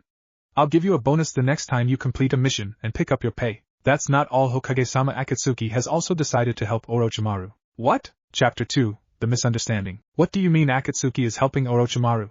Hokage-sama, think about it. There are very few Jinchuriki left, and I'm the container of the most powerful bijou of all. How much easier would it be to capture me if I'm exhausted after fighting a force made up of shinobi from 3 different villages than if they were to attempt to capture me on a regular day? Damn. Would I want to know how Orochimaru managed to get Iwa and Kumo to ally with him? Isn't it a bit obvious, Jiraiya-sensei? What do you mean, Naruto? Well, think about it, Kurenai-san. Iwa has always hated Konoha after their defeat years ago. They would love nothing more than to destroy Konoha, because in their eyes, it is the only way for them to get revenge on the Yondaime Hokage. Since the Yondaime is already dead, they want to hurt the yandere the only way they can by destroying that which he gave his life for. As for Kumo, well, Kumo has always wanted to get their hands on the Byakugan. It'll be really easy for them to capture a Hyuga during a fight. Hell, they could even take the corpse of a main house member after a fight. I mean, it's not like we'll be doing body checks during the middle of a battle, much less a war, right? Wow, I'm surprised, Naruto. You thought things through pretty well, huh? Hokage-sama, I'm in charge of my own spy network, which is just as, if not better, than Jiraiya-sensei's. I have to be able to think things through. Okay, Naruto, since you're already here, I would like to inform you that you will be going on a 2-month training trip with your team. Would you mind spreading the word? I already know about the training trip, and I want to have a week off. What? Why not Gaki? You were the one who suggested it in the first place. After hearing Jiraiya's statement, Tsunade's eyebrows started twitching. She had thought that Jiraiya had come up with the idea, not Naruto. Jiraiya, are you telling me that Naruto came up with the idea for the training trip? Yeah, so what? Well, since he's doing a much better job than you are, why don't I just switch your ranks? Hehe, Tsunade, you don't want to do that. Imagine how much more time I would have to spend at the hot springs if I was a genin. Too true. Fine. What do you need a week off for anyways, Naruto? I need to go to Wave Country. Got some stuff to do there. What type of stuff? Sorry, Hokage-sama, but I don't want to answer that. Let me put it this way, if I manage to pull it off, the war will be much easier to fight. If it doesn't work, I don't want to get your hopes up for nothing. Fine, you're all dismissed. When you're ready for your trip, just come and tell me first, got it? Actually, I'd like to leave as soon as possible. I just need to pack before I leave. What I have in mind will take quite a bit of preparation. Well, if it'll help us in the upcoming battles, then fine. Go ahead, and don't get hurt, okay? I'll do my best to stay safe. Arigato, Hokage-sama. Kakashi watched as Naruto left Tsunade's office using the door this time. He couldn't help but swell with pride as he realized how far Naruto had gone since his unofficial graduation. He wasn't just a fresh genin whose main attack strategy was to create hundreds of Kage Bunshin and overwhelm his opponent. No, he was far from it. If his suspicions were correct, then Naruto's skills that he had shown during their latest mission to Suna were only a fraction of what had learned during his 3-year training trip with Jiraiya. It would seem that his student had finally realized the importance of hiding one's skill level. The silver-haired Jounin couldn't help but wonder if Jiraiya was a miracle worker. After all, Naruto hadn't been able to learn anything under his methods. During the training period between the second and third parts of the Chunin exams, Sasuke learned Gai's taijutsu style, Chidori, and numerous katan jutsus. During the same time period, Naruto had learned. With a sinking feeling in his stomach, Kakashi realized that he didn't know what Naruto had learned. Even now, 3 years later, he didn't know what Naruto had did during the month. He had just told Ebisu to train him, and left it at that. That was careless of him, an act of unforgivable negligence. That could have been much worse. If Ebisu hadn't trained Naruto, Neji may have killed him. Back then, Kakashi had thought that Kyuubi's chakra would protect him. He thought that Naruto would have instantly used Kyuubi's chakra, just like he did on the bridge in Wave. What he didn't realize, until their mission to save the Kazekage, was that he didn't want to use it, and if Neji hadn't killed him, then Gaara would have killed him. Without a doubt, it was thanks to Sasuke's Chidori that his genin were able to survive. Even now, Kakashi didn't know the details of their fight. He couldn't ask Sakura or Naruto because that would mean bringing up Sasuke, and that would not be a good idea. Asking the Kazekage would be awkward to say the least. So Kakashi had to imagine how the fight went. Naruto provided the distraction with his Kage Bunshin, Sakura through the occasional kunai, and Sasuke utilized Naruto's distraction to use Chidori on Gaara. After all, that was the only jutsu that any of his genin knew that would harm Gaara. Sensei would be so disappointed in me. He never played favorites, yet I did. I claim to have learned so much from him, but it seems as though I never put any of those lessons to use. Well, no more. I will no longer neglect Naruto. I will train him, like a sensei should. Shizen, gather all the council. Tell them that it's an emergency. Hi, Hokage-sama. The rest of you go get some rest or pack for your training trip. Dismissed. As the remaining Jounin left the Hoke's office, Tsunade sighed. She wasn't in the mood to tell the council that there would be another invasion. Come on, Jiraiya, we need to tell the council of the invasion. Trapped inside a broken world, condemned, fallen, now you are home, a drought-ridden spirit, useless fear is sought again for the next self-induced fall, dreams discarded, spiraling into depression, still you cannot bear all this pain, still you cannot bear to walk away, darkness still rips silently within, still you cannot bear all the shame alone in your circle of despair, your dreams are discarded, clinging to a sterile existence, self-pity and lingering grief, depleted and beaten, nailed to insecurities, life's forfeit, and no longer your own, the day becomes night, still you cannot bear all this pain, still you cannot bear to walk away, darkness still rips silently within, still you cannot bear all the shame. One. Hinata was silently sobbing at her favorite training field, which just so happened to be the field where she had confronted Naruto before his match against Neji in the Chunin exams. It was here that he had told her that he liked people like her. It was here that she had felt that after all her years of longing for Naruto that she finally had a chance to be with him. But now, she knew that her dream of getting together with Naruto was forever crushed. Naruto was with Sakura, the girl that he had chased after for years. Once again, Hinata was left behind in the dust. Kurenai was walking to her house after she left the Hokage's office. She always enjoyed walking through the training grounds. The grounds always had shinobi training, yet it still managed to maintain a sense of tranquility. As she was continuing her walk, she started to think of Asuma. Oh, how she missed him. He hadn't been gone for long, yet it still felt like an eternity to her. She was so afraid that something would happen to their unborn baby, and then she would lose her only connection to him. She was broken out of her thoughts when she noticed Hinata sobbing on one of the training fields. At first, Kurenai was confused. She didn't know why Hinata was crying. Before, Kurenai would often find a sobbing Hinata at the training field, back when her father still insulted her. But when Hinata became a student of Hokage-sama's, and the results were very promising, the insults died down. Now they were replaced with praise. Back when Hinata had just become a genin, Hiashi had often looked at his eldest daughter with disgust in his eyes. Now they were often filled with praise. Kurenai was greatly confused. It hurt her so much to see someone that she thought of as a daughter cry when she had finally been acknowledged by her father. Hinata-chan, what's wrong? Oh, it's nothing, Kurenai-sensei. Don't worry about me. There it was again. Kurenai was so proud of her student. No matter how bad Hinata was feeling, she would always try to shield her true feelings from everyone else. Just like another blonde-haired shinobi. Very few shinobi were able to stay alive and still be compassionate. Often, shinobi would choose to kill their heart in order to stay sane. Otherwise, the life of a shinobi would overwhelm those. Shinobi who chose to keep their emotions often found themselves in difficult situations. How is a shinobi supposed to be compassionate when they are assigned an assassination mission? Hinata was the only genin on her team that kept her heart intact. That is not to say that Shino and Kiba were heartless, not at all. It was just that during missions they chose to temporarily kill their heart. Hinata chose to keep her heart whole whether on a mission or not. Though Kurenai had only gone on a few missions with Naruto, she knew that he always kept his heart whole. Kurenai was amazed that Naruto managed to turn out so sane and optimistic despite his burden. She knew that if she was in his place, she would have killed anyone who messed with her. But being a genjutsu specialist meant that she was extremely skilled in reading people's true emotions. For example, she knew that Naruto wore his smiles as a mask. He wasn't depressed or anything, he just wasn't completely happy. All of his laughs and smiles were so hollow. They lacked the warmth that is emitted when someone is truly happy. Kurenai had to admit that Naruto's skills were amazing. She knew that while Kakashi may have detected that Naruto was wearing a mask, he didn't know how far it ran. That just proved Naruto's skill at keeping up his mask. Being able to trick one's sensei is no easy feat. Either that or Kakashi was an incompetent sensei. Kurenai decided to believe in Naruto's skill. Other than Tsunade and Jiraiya, Kurenai believed that the only other person who knew how far Naruto's facade ran was Hinata. After all, the girl was in love with him. Kurenai had decided long ago to do whatever she could to make the two a couple. When Kurenai had first realized who the object of Hinata's affection was, she was slightly worried. She had come to care for Hinata as a daughter, and she didn't want Hinata to be in a relationship that she would regret. After observing Naruto, Kurenai realized that Naruto would make the best boyfriend for anyone, not just Hinata. He was kind and helpful, yet strong and deadly at the same time. Very few shinobi would be willing to play ninja with a bunch of academy students, but he did just that. She remembered the day that she had confronted him about his antics. Flashback, shortly after Team 7 returned from their mission in Wave. Naruto-san, do you mind if I ask you a question? Huh? Oh, you're Hinata-sensei, right? Yes, sure, go ahead. Thank you. I would like to know why you spend time playing with the students. Shouldn't you be training for the Chunin exams? Yeah, I probably should. But I promised Kanemaru that I would play ninja with him and his friends. So you are just doing it because you promised him? Yes and no. I don't take back my promises, but even if I didn't promise him, I would still play with him. Why is that? Not many boys I know would willingly play with students. You're a jounin, so you have access to all the missions that genins have gone on. Have you read up on my latest mission? No, but I do know that your mission was upgraded to an A rank, and that you encountered Momochi Zabuza and his accomplice. Well, you know most of the story then.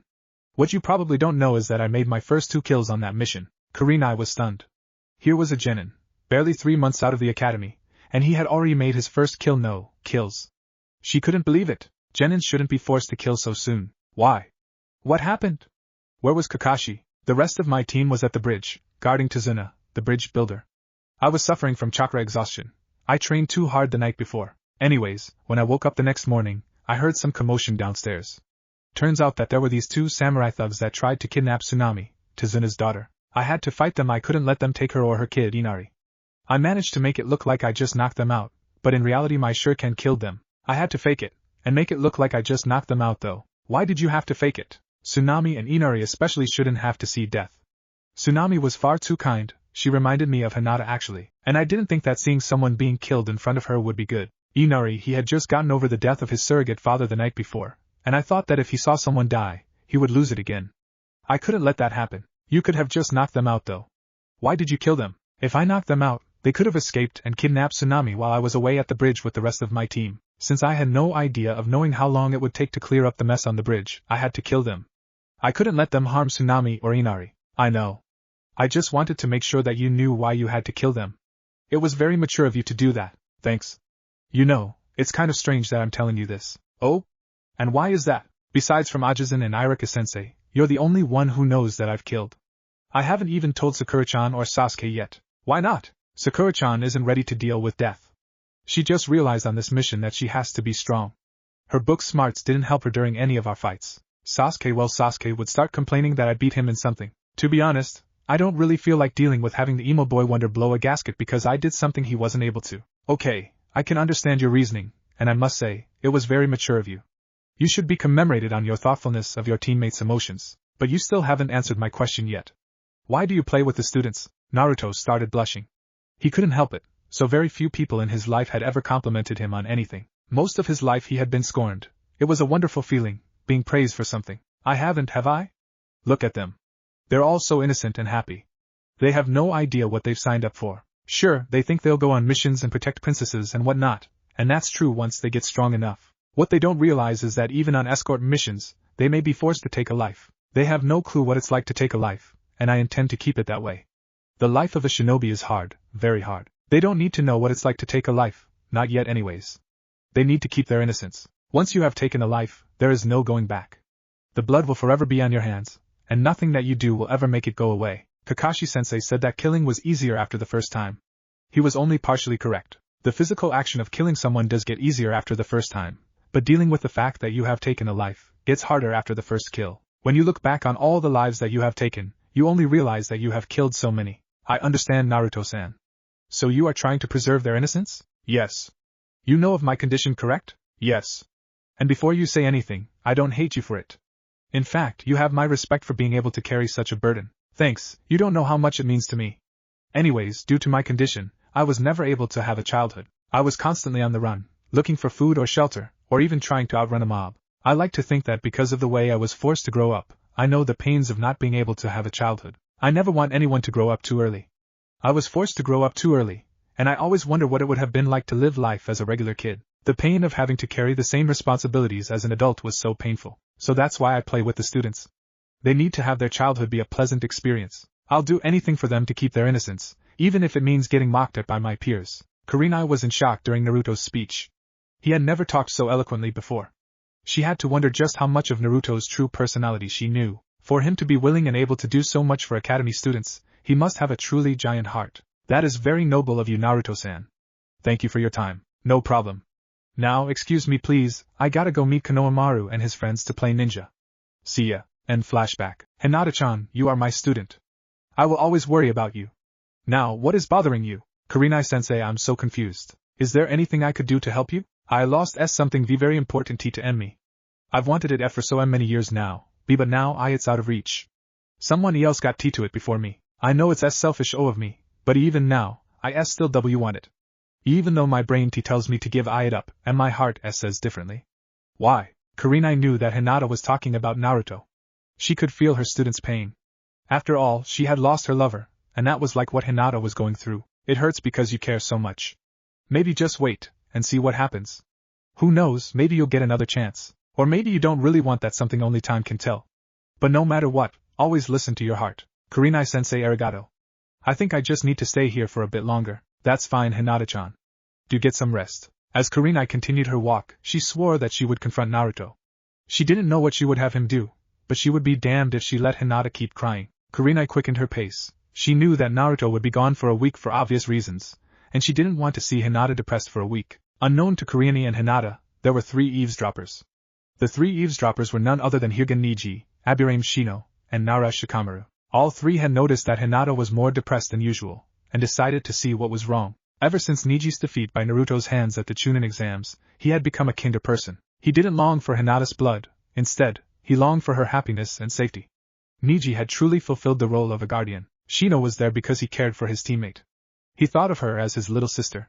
Of all the members of Team 8, she was the most fragile, the most innocent. Her innocence was so pure that Shino was willing to do anything to protect her. During Naruto's 3-year training trip, Hinata would become extremely depressed for a few days at a time, so Shino decided to play several of his bugs on her, which were able to tell him what emotion Hinata was experiencing. Whenever she was depressed, Shino would alert Kurenai-sensei, who would have some girl talk with Hinata. Neither Niji or Shino expected Shikamaru to be there.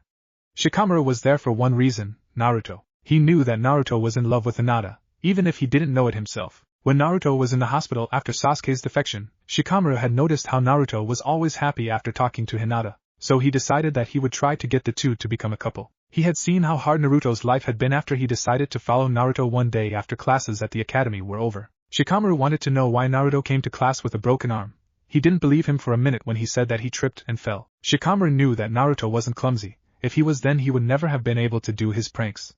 When he saw several villagers beat him up, he knew something was wrong, so he decided to ask his father, who only told him that many people hated Naruto for a reason out of his control and that Shikamaru should try to befriend him. Even if he didn't show it, Shikamaru took his father's lessons to heart. His father didn't give out advice very often, but when he did, Shikamaru listened. Besides, if Hinata got together with Naruto, then maybe she would be able to get Naruto to stop his so very troublesome pranks. Who wants to bet that Hinata is upset because of something Naruto did? Shikamaru-san, there is no reason to bet. Naruto-san is obviously involved. Hinata-sama rarely cries anymore, and the only way she would show so much emotion is if it involves someone that she loves more than anyone else. And we all know that she truly loves Naruto-san. Acute as ever, Niji-san. I too concur. You too, Shino? Well, I guess we could follow Kurenai-san and see what she does to Naruto. It would be rather amusing to see him getting beat up. And with that, the three boys followed Kurenai, in the hopes of finding a way to get Hinata to feel better. As soon as Naruto left Tsunade's office, he went back to his apartment and entered his mindscape. In all honesty, he had no idea what he had to bring with him. After all, Kyubi had never finished telling him what was required to summon the council. Kyubi, what do I need to bring? Not much. Just pack what you would normally bring on a week-long mission. Make sure you bring a brush and a pot. I can see the brush being used to write seals, but what's the pot for? Well, it would be a real hassle to keep cutting yourself every time you want to write a new seal, right? If you have a pot, you can just cut yourself and let your blood drip into the pot. Blood? This summoning requires the seals to be made in blood, not ink. It's kind of like how you have to draw your own blood before you summon a toad. Oh, am I going to need that much blood? Probably. Now finish packing up. Hi. Naruto quickly packed everything that he would need, and placed it in a storage scroll. Ever since he learned how to make his own storage scrolls from Jiraiya during their training trip, he used those scrolls instead of packs. Scrolls were just so much more convenient to use. Not only did they weigh less, but they didn't get in the way when you were in a fight. Picking up the scroll, Naruto made sure to lock his door before he left. That was a lesson that he had learned long ago. If he left his door unlocked, then the villagers would just ransack the place. They never stole anything because he never had anything worth stealing there. The most valuable thing Naruto owned was probably Tsunade's necklace. After that came his shinobi equipment, but he always had that with him. The only thing worth stealing in Naruto's apartment would be his bed, but people cut that up on a regular basis. Naruto ran to the main gates, before Izumo and Kotetsu stopped him. Oi, leaving already? Tsunade-sama sent word that you would be leaving. How long are you going to be gone? Only a week, Izumo, only a week. Just got some business to do. Have a good time then.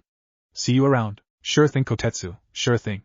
Don't get too lazy while I'm gone. Kurenai dashed up to Naruto's apartment, intent on catching him before he left for a week. Oh, first thing I'll do is punch him, then I'll put him under a genjutsu. Then I'll ask him what he did to Hinata-chan. Naruto! Open up! No one opened the door. Kurenai realized that the boy was always skilled at reading a person's emotion through their voice, so she thought that he may have been pretending not to be there in order to avoid a beating. Oh, if you open the door now, I'll treat you to Ichiraku's. Still no answer. Kurenai decided that Naruto wasn't there. Though she had never seen the blonde eat ramen, it was a well-known fact that Naruto basically worshipped ramen. She didn't see how anyone could think that he was a demon. Who ever heard of a demon, much less the most powerful of all demons, that worshipped ramen? As Kurenai reached the gates, she saw the two gate guards, Izumo and Kotetsu. Normally, they would be guarding the Hokage's office, so they must have requested gate duty. She would ask for gate duty too, if she had to deal with Tsunade-sama's temper. Did Uzumaki Naruto leave yet? Oh, you just missed him, Kurenai-san. Damn, oh well, thanks. See you later, Ja-eni. She would just have to wait until Naruto came back before she could chew him out. For now though, all she could do for Hinata-chan was to be a shoulder she could cry on and an ear she could rant to. Kurenai never noticed the three young shinobi following her. Naruto figured that he would be able to reach Wave in a day if he traveled as fast as he could. When he had first traveled there with Team 7, It had taken them nearly a week to reach their destination, but that was because they had to travel like civilians because they were escorting Tsunade. Now though, Naruto was able to travel like shinobi, meaning that he jumped from tree branch to tree branch. The weights and stamina training that he had started with Jiraiya helped too. He only paused when he reached the scene where he had encountered his first real battle. Though there were no remaining scars of the battle, he would never be able to forget this place. The place where he had froze and nearly made his team abandon their mission. The place where he had first swore on his nindo to never back down. The place where Sasuke had called him scaredy cat. After a minute or so of reminiscing, he started to run again. He couldn't spend too much time lost in his memories. He had to get going, otherwise he might not have enough time to complete what he had to do. He shouldn't have worried, because he reached the bridge that Tsunade had built in a bit over an hour. When he saw the bridge, he was stunned. Since Team 7 left before the bridge was named, Naruto assumed that the bridge would be named after Inari's father or some stupid name Tsunade came up with. Never had Naruto dreamed that the bridge would be named the Great Naruto Bridge. What had he done to be worthy of having a bridge named after him? As Naruto walked across the bridge and into the town, he noticed a statue near the start of the bridge. Upon closer inspection, he realized that it was a statue of him. Naruto just blinked. He didn't think that anyone would ever make a statue of him, at least not until he became Hokage, and someone carved his face on the Hokage monument. The statue was rather detailed. The statue depicted Naruto in his old clothes, crouched, with his right hand behind his back, holding a kunai, while his left hand was stretched out in front of him, with claws extended. His eyes looked more feline than human, meaning that somehow, the sculptor had seen Naruto when he was accessing Kyuubi's power. There were also several sabans stuck in the boy, mementos from Haku's relentless attacks. At the base of the statue, there was a plaque. Naruto leaned in closer to read the plaque. This statue is to commemorate the bravest of all Konoha shinobi and future Hokage, Uzumaki Naruto. He, along with his team, defended Tsunade, the bridge builder, while the despicable Gato was still in power and had complete control of our beautiful village. His teammates, Haruno Sakura and Uchiha Sasuke, and Sensei, Hatake Kakashi, also deserve recognition for their part in aiding in the defense of Tsunade. However, it was Naruto who managed to restore something that had long been lost to our village for many years. Hope. With his actions, he managed to restore hope to everyone in this village, and for that, he will forever be remembered in this village. May the day he becomes Hokage be soon, and may his life be long and filled with happiness. Naruto was stunned. He started laughing to himself. Anu, can you imagine anyone from Konoha reading this? They would flip out. Yes, they would, Otuto. But you deserve it, you know. Everything they put in that plaque is entirely true. It is? Yes, it is. Do you think Kakashi would have been able to restore hope? Defend them, yes, but restore hope? No. At the time, Sakura was still in her obsessive fangirl mode, and there is no way that the Uchiha would have ever comforted Inari. I guess you're right. But they make me sound like a hero. That's because you are a hero. You will become great, I know it. Thanks, Anu. I better get going. Wait, where do I need to go? Just go to the forest, and try to find a secluded area. A cave would be best. Remind me again why I couldn't do this back in Konoha. The summoning will work the best when it is near the area where you first used my chakra. Wouldn't that be in Konoha, when I used Kage Bunshin to beat up Mizuki? No, that was all done with your own chakra. Nani? You didn't even realize that you did that with your own chakra? Nope. I always thought it was yours. No, that was all your chakra. Don't you remember when you were fighting Gaara 3 years ago? When you summoned all those Kage Bunshins to help you fight him? I thought that was your chakra. Nope. Do you remember what Haku said to you? I know, by the way, I'm a guy. No, the part about, when a person is protecting someone precious to them, then they can become truly strong. Oh, I truly understand what he was trying to say. Too bad Sasuke wasn't there to hear Haku's speech. Thanks for reminding me, Anu. As Naruto entered the town, he noticed that everyone was staring at him. For a second, he was worried. Did these villagers know that he was the Jinchuruki of Kyuubi? Two things settled his mind.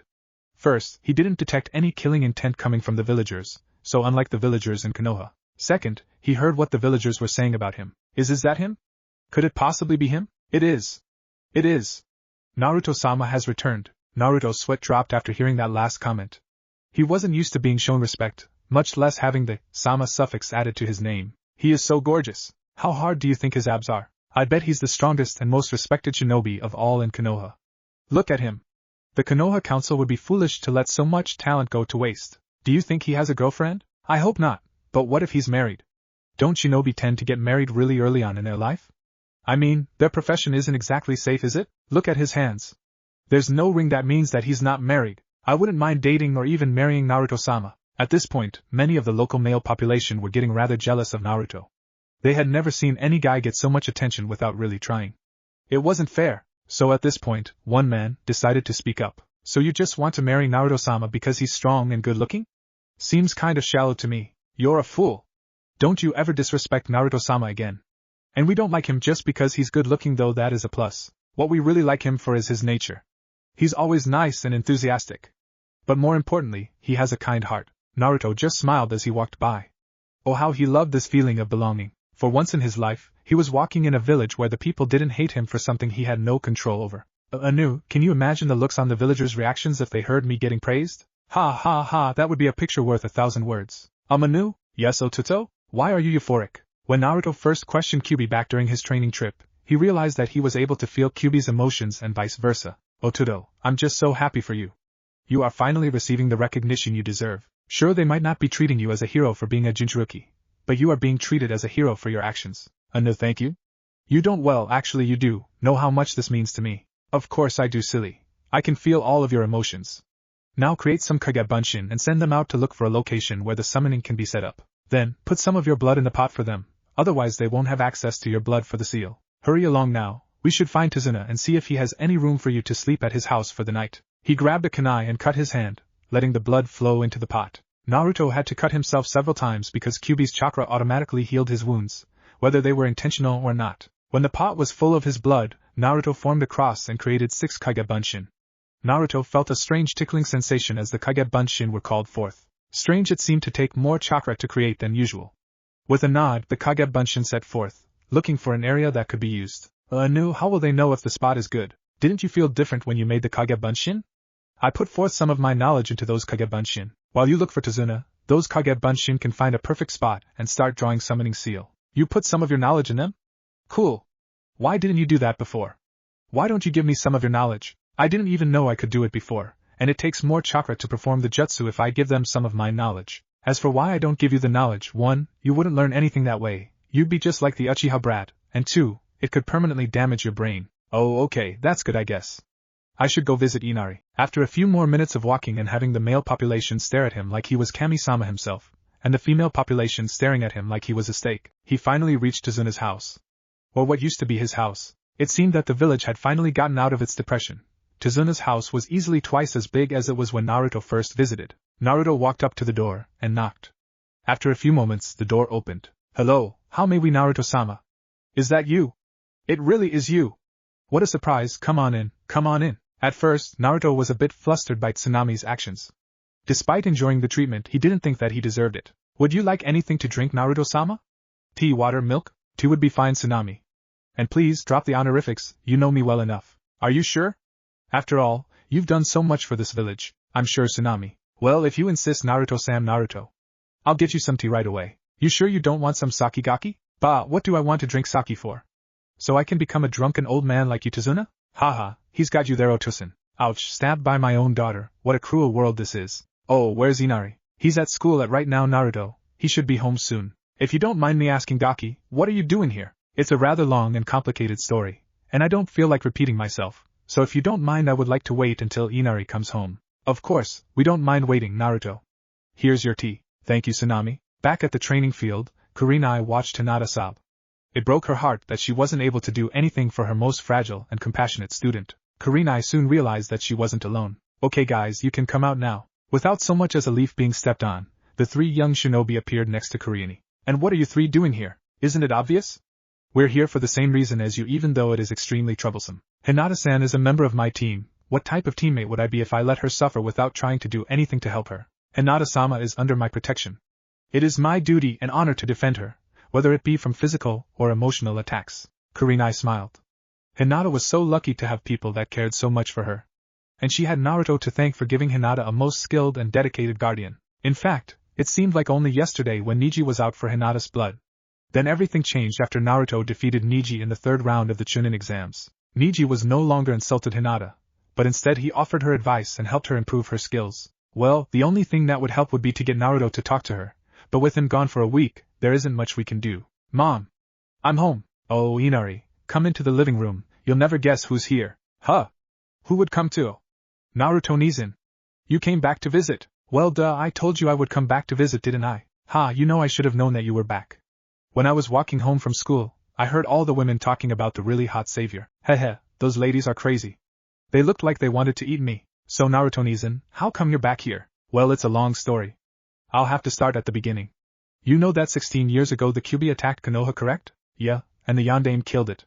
Hurry up with the story, brat. That's not exactly true. You see, the yondaime couldn't kill the Kyuubi, so he sealed it into a child.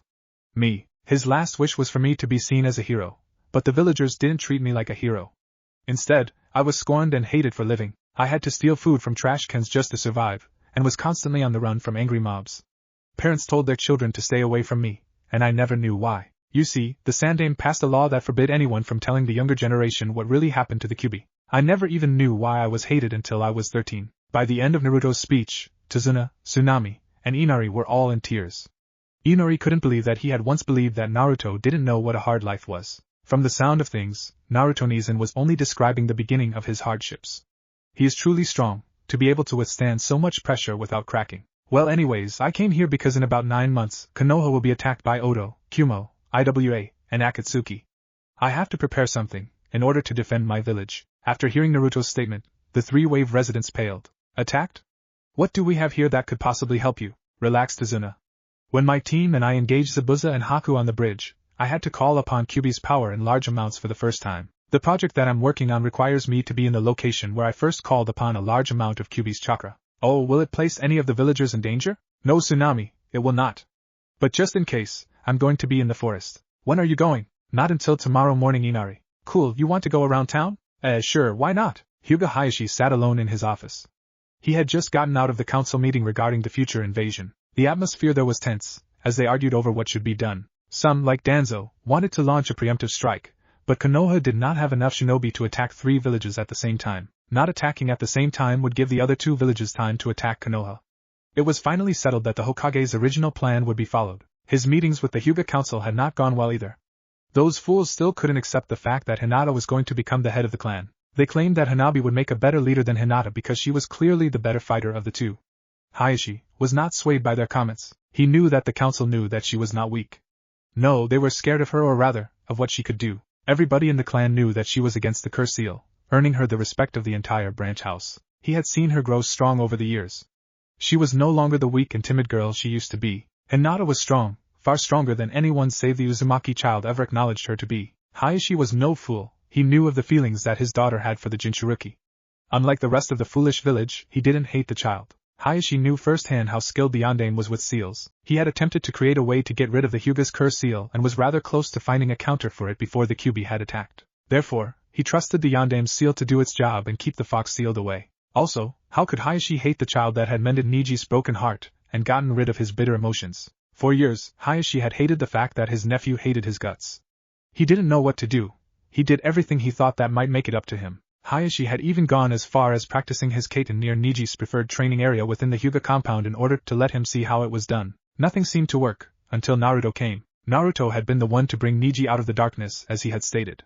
Hiashi had asked him what he meant, but he refused to elaborate. Furthermore, Niji also refused to tell Hiashi what Naruto had told him down in the arena during the Chunin exams. Hiashi was too far up in the stands to hear what was being said, and his Byakugan was not activated, so he couldn't read their lips. All Niji would say was that, Uzumaki Naruto-san led me out of the darkness.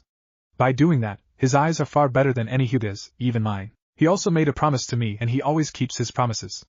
Would a demon lead someone out of the dark and into the light? Hiashi didn't think so. He also knew that Uzumaki wasn't a demon because his eldest daughter held feelings for him. It was true that Hinata was perceived as a gentle spirit, but when her loved ones were threatened, she became ferocious. Just like her mother, Hitari, his daughter's mother, had died shortly after giving birth to Hanabi. Hitari was Hiashi's reason to live. He loved her so much. She had helped him with everything. She had been there to comfort him when Hisashi had sacrificed himself for him. When the council meetings had gone bad, she had always been there for him. Then she died. After she passed away, it was like a hole opened up in his life. He was in so much pain the loss seemed unbearable. If he could, he would have committed seppuku. But he knew he couldn't. Hisashi had given his life for him, and he would not let his sacrifice be in vain. So in an attempt to heal his wounded heart, he tried to cut off all connections he had to Hitari. He placed all of their pictures and his wedding ring in storage. If he had just waited a bit longer, then maybe the pain would have been bearable. Maybe he wouldn't have made the worst mistake in his life. He wouldn't have hated Hinata. The only reason that Hiashi had hated Hinata was because she resembled her mother not only in looks but in nature as well. Hitari had never liked fighting, but when she had to, she became a deadly force of nature. Just like Hinata, it had taken 12 years before Hiashi had the guts to attempt to fix his problem. Shortly after Niji's defeat to Naruto, Hiashi started to treat Hinata like a daughter. He spent more time training her, took the pictures out of storage, kept his ring with him as a memento, and more importantly, he started to do what he could to keep Hinata from being placed in the branch house. Hatari-chan, you would be so disappointed in me, wouldn't you? You must hate me after all. I hate myself for being so cruel to Hinata. To think that I hated her just because I was too weak to handle my own pain. What can I do to be forgiven? Will I ever be forgiven? He stared at a picture in his office of the two of them at their wedding. We were so happy then, things seemed so bright. What happened? Hiashi took his wedding ring out of his pocket and rolled it around on the palm of his right hand.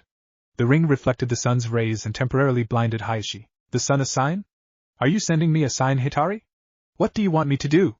Hiashi sat in his chair, perplexed. He looked at the picture again, and then at the ring he held in his hand. That's it, I see. I swear on all that is precious to me, I will let Hinata do what she truly wishes to do, even if she wishes to date Uzumaki. Should their relationship grow from there, then I'll even give him my blessing and do my best to keep the Hyuga Council in line. Besides, having Uzumaki living in this compound would liven things up. Maybe I could get him to pull a few pranks on the Hyuga Council. As he tore his gaze away from his wedding ring, he looked out the window. The sun was shining on the Hokage monument, and it seemed as though Hitari approved of his decision to support his eldest daughter. Hiashi stood up and left his office. He had a lot of work that needed to be done. There were meetings he had to attend regarding the upcoming invasion, and most of all, he had to determine which elders on the Hyuga Council would support Naruto in order to allow him to have a relationship with Hinata. Hinata is so beautiful. Easily the hottest kunoichi in Konoha, if not of all the shinobi villages. Her lavender eyes are so captivating, and I love how she grew her hair out.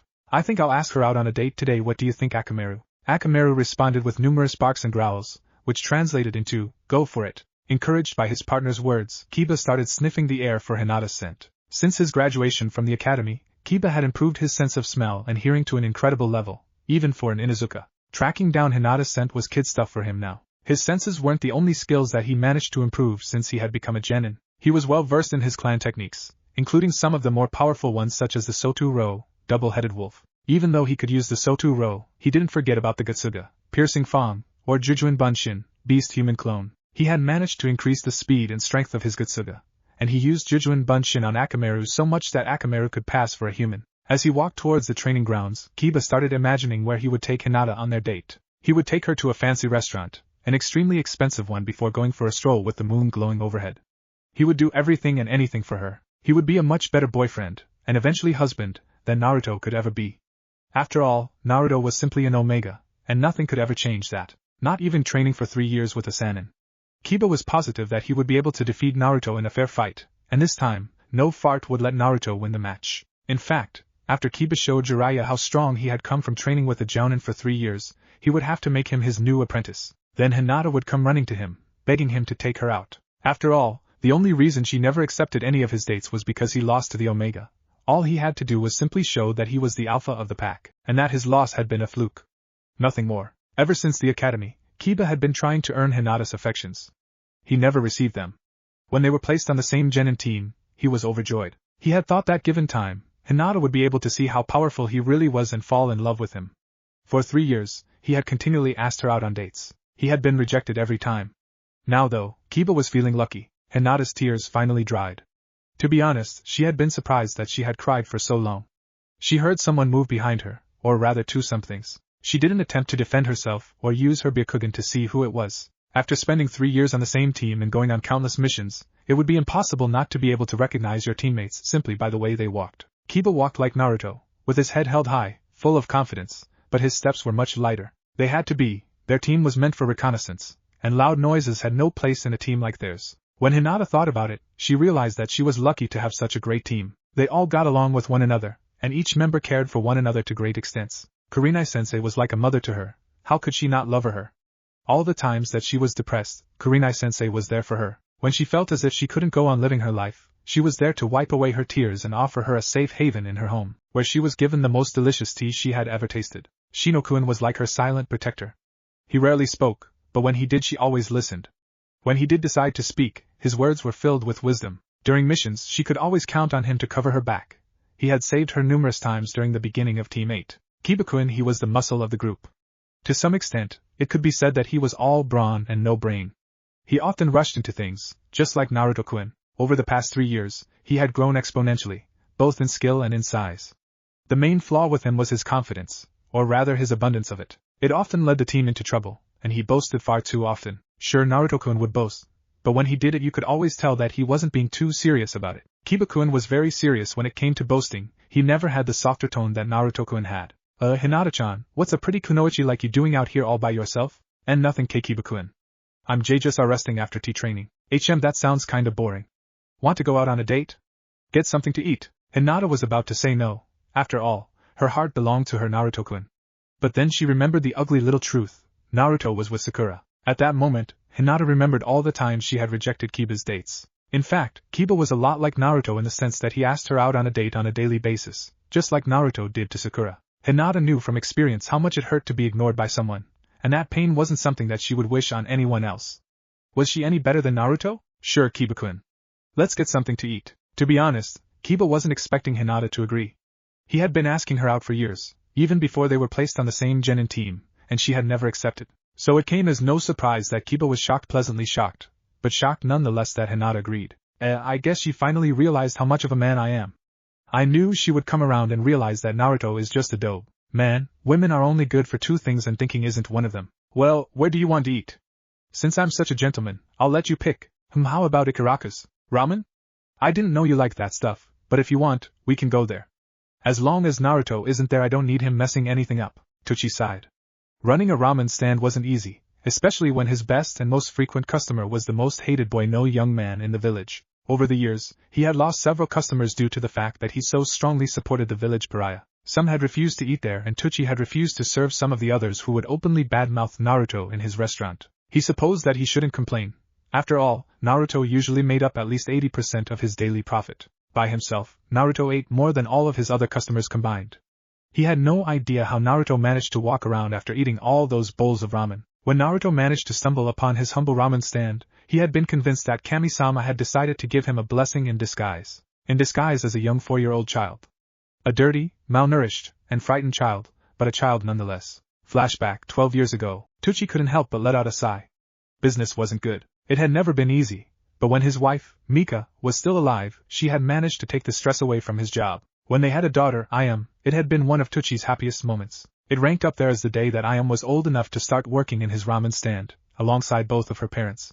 Then, the Kyuubi attacked Konoha. Mika had died during the attack, hit by a piece of debris. As with all the other adults, Tucci knew of Kyuubi's fate, sealed away in a child, never to be set free. Tucci couldn't bring himself to hate the child. Mika wouldn't have hated the child, and she would be so disappointed in him if he hated the boy. Oh Tucson. Tucci looked towards the entrance of his shop to see an 8-year-old Ayam run in. He had to smile. No matter what happened, Ayam always managed to bring a smile to his face. Oh Tucson, can I have an otuto? Tucci frowned. When Ayam had gone to school 2 years ago, she had made friends as expected. What was not expected was when she came home from a sleepover and asked him for a little brother. He had the unfortunate task of explaining to her why she couldn't have a little brother. That was one of the last times that he had seen her cry. I thought we went over why you can't have an otuto. Ayam frowned as she recalled the reasoning behind it. She didn't hate her father for refusing to move on. Instead, she loved him even more for his decision. Not every man would decide to remain single in honor of a wife's death. No, I found an otuto. Can we keep him? Tucci froze. He repeated her words in his head. Found? Keep? Could you explain? Sure. Naruto-Nizan, come on in. To Tucci's surprise, an orange bundle slowly walked in. Upon closer inspection, he realized that it wasn't a walking pile of orange clothing. He saw a young boy, at least he thought it was a boy. It was hard to tell with all the dirt on the boy's face. What he could tell angered him. His clothing, if ripped pieces of cloth barely connected could be called clothing, looked worse than the rags he used to wipe his counter. Worse, was what he could see through the tears in the boy's clothing. There were bruises, cuts, and what he thought was dried blood, but it was hard to tell considering how dirty his clothes were. What really made Tucci's blood boil was when he realized that he could count the boy's ribs, and how skinny his legs and arms were. He was broken out of his rant when he heard a small and timid voice. Ano, are you mad? No, I'm not mad, Naruto. At least, not at you. Tucci had to wonder, who was the real demon in the village? The boy who carried one or those who treated him like trash? Then why do you look so scary? You look just like the lady at the orphanage does before she hits me. It took a second for the boy's words to register in Tucci's mind. Hits me? What type of life did the boy lead? Was he constantly being abused? Tucci had often heard villagers and shinobi organizing demon hunts, and talking about how they had taught the demon a lesson, but he had always written them off as boasts. Now, Tucci had a sinking feeling in his gut that they might not have been telling tall tales. Don't worry about it. It's my problem, and my problems are not your problems, you hear? Receiving a nod from Naruto, Tucci continued. So how about some ramen? Ramen? What's ramen? Naruto tilted his head to one side as he stared at the nice man. Besides his Ojaizen, no one else had ever been so nice to him. What's ramen? You have no idea what you've been missing out on. What have you been eating all your life? Tochi immediately regretted his question as he realized that he might not want to know what he had been eating. Anything that's in the big container. I don't know what it is, but it usually smells and tastes funny. Tochi regretted asking his question as he had a suspicion of what the big container was. He didn't want to hear Naruto's response. Big container? You mean something like a stew pot? I decided that she would be the one to ask the question. She had been ignored for a few minutes, and she was getting annoyed. Besides, she was the one who found her new otuto. Nah, I'm not allowed to eat from the stew pot. I mean the containers all over the village. You have some right over there. See? Naruto pointed at something behind Tochi. Tochi prayed that Naruto was pointing to the pot he used to cook the broth, and not the trash cans on the other side of the kitchen. He slowly followed Naruto's finger, and realized that his first assumption had been true. Naruto was eating from the trash cans. For the third time that day, Tochi felt his anger rising. Trash cans? You don't eat out of trash cans, Otuto. Who let you do that? Why would your parents let you do that? I don't have parents, and the lady at the orphanage told me to. She said that the villagers put all their extra food in there for me. Naruto, listen to me, I don't want you eating out of trash cans anymore, you hear? You ever get hungry, just come here for some ramen, okay? Don't worry if you can't pay for it right then, I'll let you pay me back some other time. If the stand is closed, then come to our house and I'll cook something up for you. We'll show you where we live after we close tonight, okay? Naruto's eyes widened and glistened with unshed tears, threatening to cascade out. They were filled with disbelief and an emotion that Tochi couldn't recognize. The closest he could come to describing it was happiness, and that couldn't even begin to describe the degree of joy that Naruto was feeling. You mean that? You want to help me? Nobody but Ojaizen ever wants to help me. Of course we want to help you, Otuto. Your family. Tochi was immediately proud of his daughter. She was so like her mother, always willing to help. Then he realized that she had been calling Naruto Otuto the whole time. As much as Tochi wanted to help Naruto, he knew deep down that he couldn't adopt Naruto. If he did adopt Naruto, then all the demon haters would attack him. Well, he wasn't so worried about himself. He was more worried about Ayam. He wouldn't let anything or anyone hurt Ayam. I don't think we can adopt Naruto. Ayam started pouting. Why not, Otusan? It's complicated. Don't get me wrong, you can still be family, but he won't be living with us. That's all. Ayam still looked sad and depressed. Tochi felt terrible. He hated seeing his daughter sad, and there was nothing he could do about it. Nay, don't worry about it, Anna. I'll be by every day to eat ramen.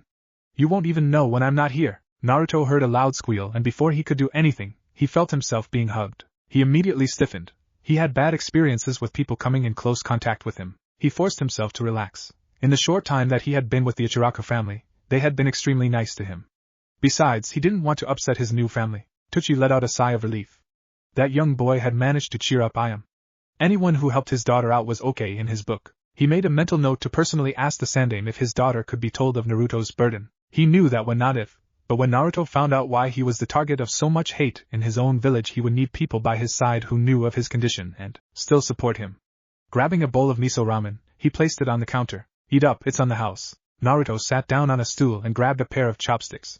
He took a tentative taste of the noodles and swallowed. Tochi and Ayam stared at him intensely, waiting to see what he said of the noodles. Instead of swallowing, Naruto rapidly devoured the rest of the bowl. That was great. Can I have another? Laughing, Tochi started preparing another bowl. If he kept Naruto as a customer, he would never go out of business. And flashback. Right now, there were about 5 customers in his ramen stand. He sure missed Naruto. He always managed to make Ayam and laugh, and thus he was happy. Ayano, see, could I get a bowl of miso ramen? And I want a bowl of beef ramen. Tochi looked up and let a slight frown cover his face for an instant. He recognized the Hyuga girl. She was obviously in love with Naruto. He couldn't count the number of times he had seen her hiding in the bushes across the street watching his best customer. During Naruto's 3-year training trip, she had frequented his stand on a weekly basis. He wasn't sure if she was there to make sure his stand didn't go out of business while Naruto was away, just waiting there for Naruto to return from his trip, or both. Either way, he was happy to serve her. She was polite and left very generous tips. In addition, Ayam liked to talk to her about girl things or something. However, he wasn't happy to see who she was with. He had seen the boy walking with Hinata and her team before, but they had never been holding hands before. In all the times he had seen Hinata, she had never done anything to suggest that she was a relationship. In his opinion, she was waiting for Naruto. It wasn't his business to butt his head in their personal lives, but still he didn't like seeing Naruto lose anything or anyone, especially not someone like Hinata who cared so much for him. Sure, coming right up. So Hinata, you like ramen? Hi.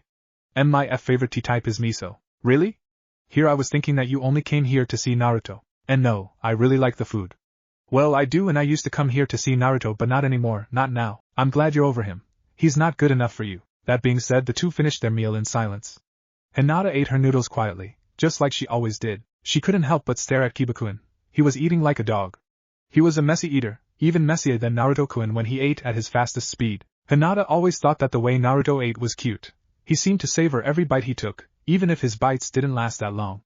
Kiba-kun ate like a ravenous dog. She doubted that he could even taste what he was eating. After they finished their meal, Kiba left some money on the counter. Hinata tried to pay for her share of the meal, but Kiba wouldn't let her. Nah, I'll pay. I asked you on a date, didn't I? Come on, I'll walk you home. Grabbing her hand, he led her out of Ichiraku's and started walking towards her house. Neither of the two departing shinobi noticed the frown that revisited Tsuchi's face. Otosan, don't get too angry. It's not good for your health. That hooligan is dating Hinata. So? What do you mean so? She should be dating Naruto. Otosan, she is a person, not a doll. She can make her own choices, including who she will or will not date. She probably got tired of waiting for Naruto-kun to stop chasing his teammate. Tekuhai let out a sigh. Maybe you're right. I just don't want Naruto to lose any of his precious people. A sad smile appeared on Ayam's face. Naruto had told both of them of his precious people list. She was so touched when he told her that her father and she were some of his most precious people that she hugged him and started crying. When she dried her eyes, she thanked him once again, calling him Otuto. They had both stopped calling each other Otuto and Anani years ago because they had both wanted to grow up and be taken more seriously. The only times those terms were used were in serious situations. I doubt that Hinata-chan will ever stop loving Naruto-kun. She may try to tell herself that, or even fall in love with someone else, but she will always love Naruto-kun the most. Never forget that, Otosan. Tsuchi sighed for what seemed like the 100th time that day. He supposed that his daughter was right. She was much better at reading emotions than he was. If he had to keep up with all of the teenage drama, then he would lose all of his hair. Still, he couldn't help but be concerned for his best customer. I can only hope that you're right, I am. If Naruto lost her, even if he doesn't realize that she's always been cheering him on, then well, I don't want to think of what would happen. So let's pray that you're right, I am. That was fun, wasn't it, Hinata-chan? Hi, I had fun on our DD date. But I would have had so much more fun if it had been Naruto-kun instead of Yukiba-kun. Well, if you had so much fun, how about another one tomorrow after our team practice? Hinata froze. She hadn't been expecting this. Truthfully, she still had a sliver of hope that she could still be seen as more than a friend in Naruto-kun's eyes. But Naruto-kun was with Sakura-san, the girl of his dreams now. She had no chance anymore. She should give up on that foolish dream of hers. She had no way of accomplishing it. I'll never give up or go back on my word. 'Cause that's my nindo. Hearing Naruto-kun's words race through her mind strengthened her. She was about to decline to Kiba-kun's request when her brain made another realization. Naruto-kun never gave up on his dreams, did he? And wasn't getting to be close to Sakura-san his dream? Why would he give it up for her, a shy and dark weirdo? Suddenly, she realized what she had to do. Sure, Kiba-kun, I would love to. Great. See ya tomorrow. Hinata stared at Kiba-kun's form disappearing in the distance. For a moment, she imagined that Kiba-kun was Naruto-kun. No. She wouldn't let her life and dreams revolve around Naruto-kun anymore. But it was so hard. Naruto-kun had been her strength. Not anymore. She would have to find a new source of strength, whether it was from Kiba-kun or herself. And if she wasn't going to use Naruto-kun as a pillar of strength anymore, then she shouldn't refer to him with the kun suffix anymore. After all, she wasn't very close to him, nor was she trying to get close to him anymore.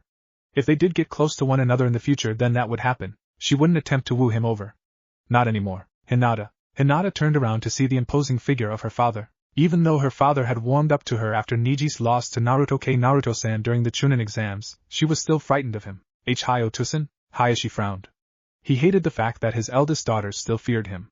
But that was to be expected, considering his previous behavior towards her. That was one of your teammates, correct? Otosan, Kiba-kun I is my teammate. Are you in a relationship with him? And no, at least I don't think so.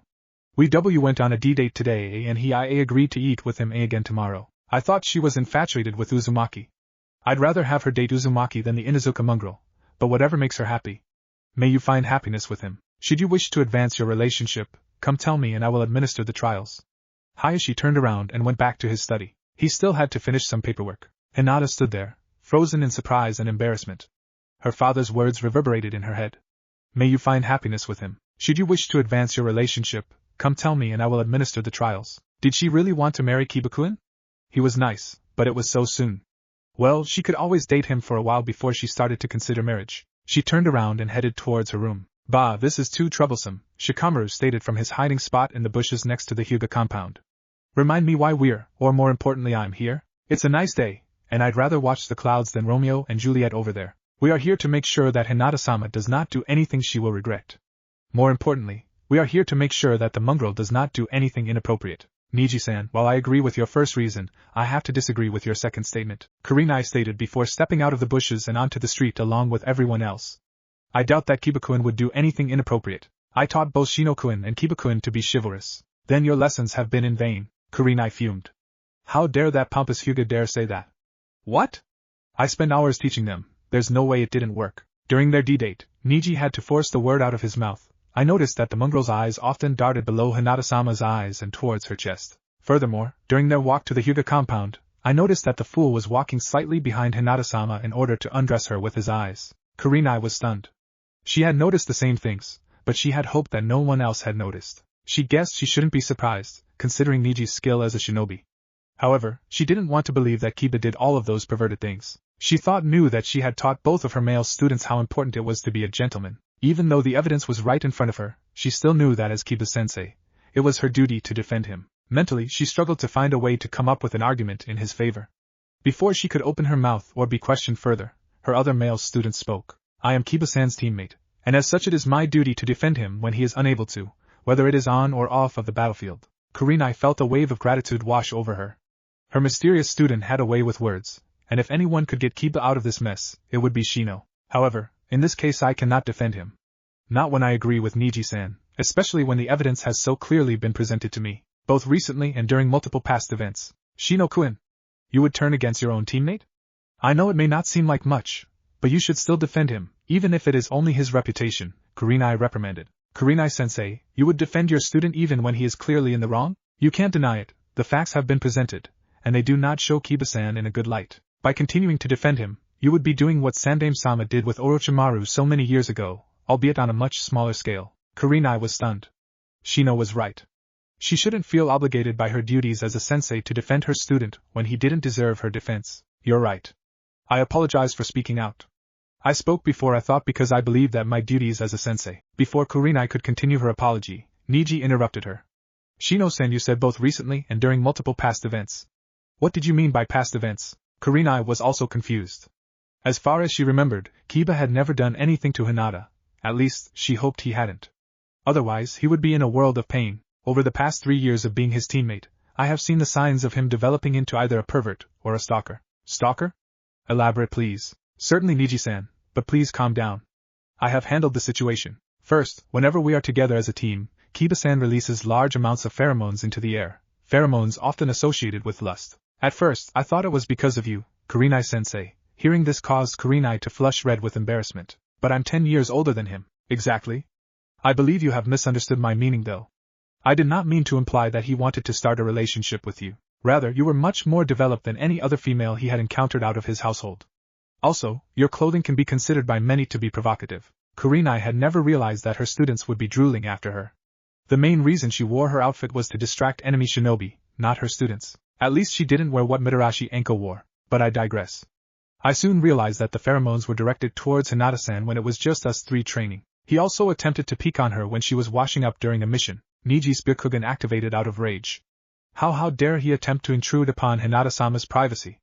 I'll kill him. Shikamaru had to use his Kagemain no Jutsu 5 to keep Niji from killing Kiba. Kurenai was stunned, embarrassed, and pissed. Once again, she was reminded of her duty as a sensei to protect her students.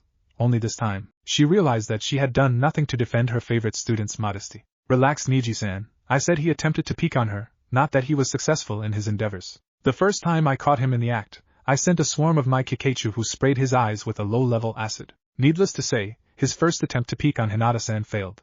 Whenever Hinata-san goes to bathe, I always keep an eye on Kiba-san. Niji's Byakugan faded away, leaving only his regular pale eyes which were still filled with anger.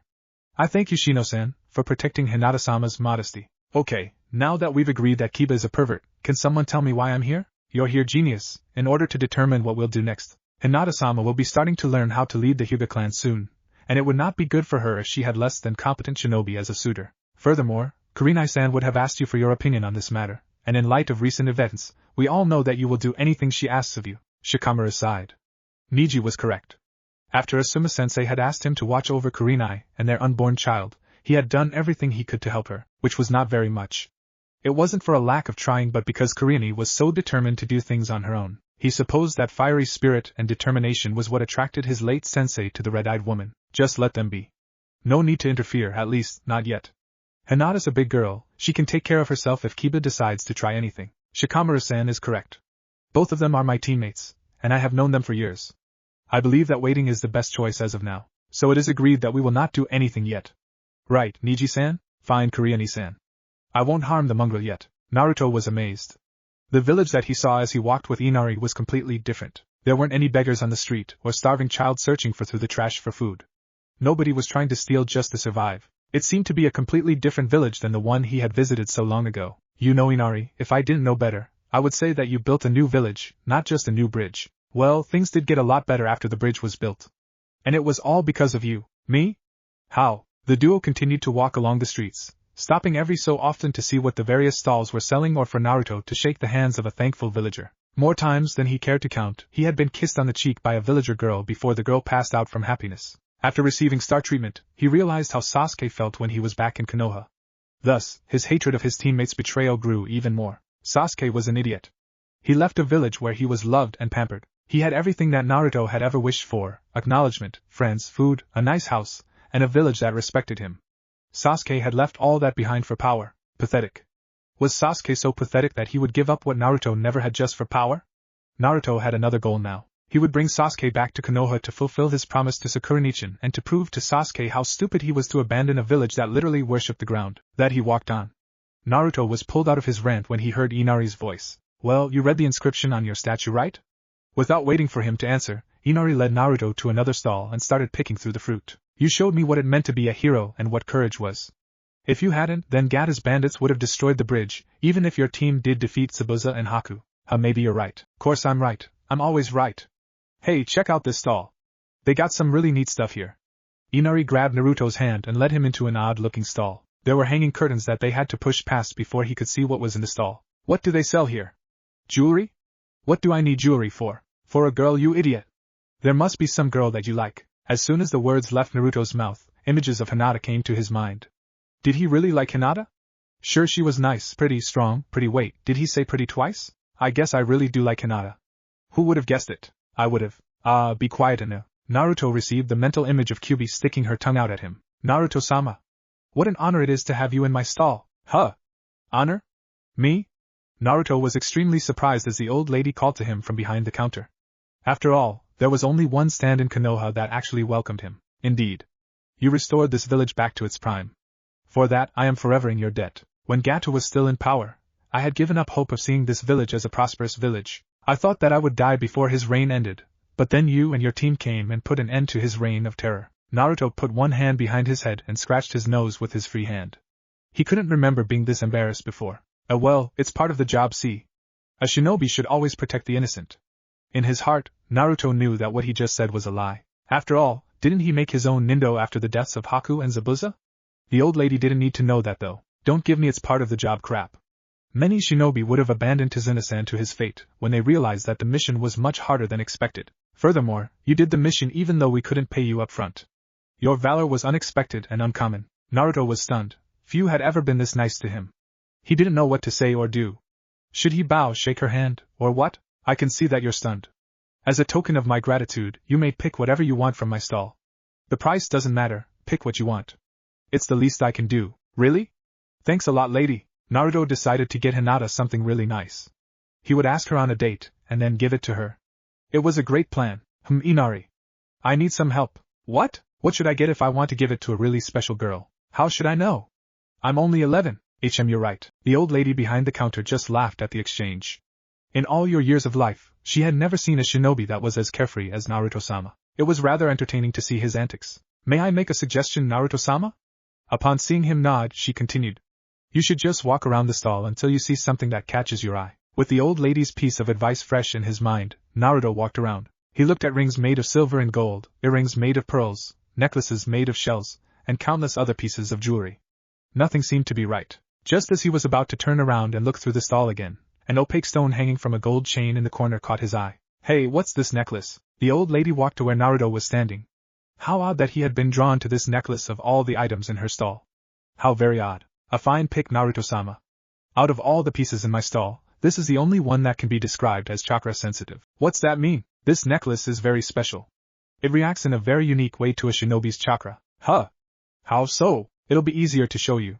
Here, channel some of your chakra into it. Naruto placed his right forefinger on the top of the stone, and channeled some of his chakra into it. He could feel the stone absorbing his chakra like a sponge. All of a sudden, the opaque stone turned to a bright blue color. Wow, what happened? The old lady just smiled. Naruto's reactions were so uplifting. This necklace, or more specifically, the stone is attuned to one's health. The old lady held up a finger to stop Naruto from interrupting her. Please, Naruto-sama, let me finish my explanation. Seeing Naruto nod his head, she continued. When you channeled your chakra into the stone, it became attuned to your health. Your health will be reflected in the colors. When you are healthy and fine, the stone will be blue. If it turns green, it means you are poisoned, purple if you are in danger, red if you are wounded, gray if you are dying or mortally wounded, and black if you are dead. The brightness and darkness also reflects your health. The brighter the color is, the closer you are to being safe. For example, a bright red means that you are close to being healed, whereas a dark red means you are close to becoming mortally wounded. These necklaces are usually given to spouses, so the spouses will always know the condition of the other. A rather useful gift for someone worried about you back home while you are on a mission, eh? Naruto just blushed. He could see Hinata worrying about his health while he was on a mission. This would be a great gift. When he gave it to her, then she wouldn't have to worry about his health while he was on a mission. Unless it turned red or gray or black. Ah well, it was still better than nothing. Can I have this? Of course, Naruto-sama. Let me stick it in a nice box. After carefully placing the gift in a box and wrapping it up, the old lady handed the box to Naruto. Here you go, Naruto-sama. I hope the girl you give it to likes it. Naruto blushed. Thanks. I hope she likes it too. See ya around. Inari and Naruto started walking back to Tsunade's house for dinner. Along the way, Inari couldn't help but laugh at Naruto's red face. Naruto retaliated by punching Inari in the head. Oi, you done yet? Yup, call the boss over. Call him, I'll just dispel myself. Fine. Hurry up. Man, don't get your panties in a knot. See ya. A rush of information flooded through Naruto's mind. He saw a cave in a forest, a large seal in said cave, and 5 very annoyed-looking Naruto Kage bunshins. Oh Inari, I gotta go do something by myself really quick. I'll be back for dinner. Tell Tazuna and Tsunami I'll be there soon, and not to wait up for me, okay? Sure thing, Naruto. Thanks a bunch. As soon as Naruto finished thanking Inari, he ran into the forest. It took him about 5 minutes to reach the cave. When he got there, he dismissed the remaining Kage bunshin. Tentatively, he stepped into the cave. Even though he had memories of drawing the seal, he hadn't expected it to be so big. The cave was roughly 7 feet tall, 4 feet wide, and who knows how deep it was. The seal was in a basic circular shape, and the diameter was roughly 3 feet. He had to be extremely careful not to smudge any parts of the seal. So now what do? It's just like any other times you've summoned toads, but without any hand seals. Just place one hand on the ground, and push enough chakra through your hand to summon Gamabunta 5 times. Enough to summon Gamabunta? Yes, you do want to speak to 5 boss summons, correct? I guess you're right.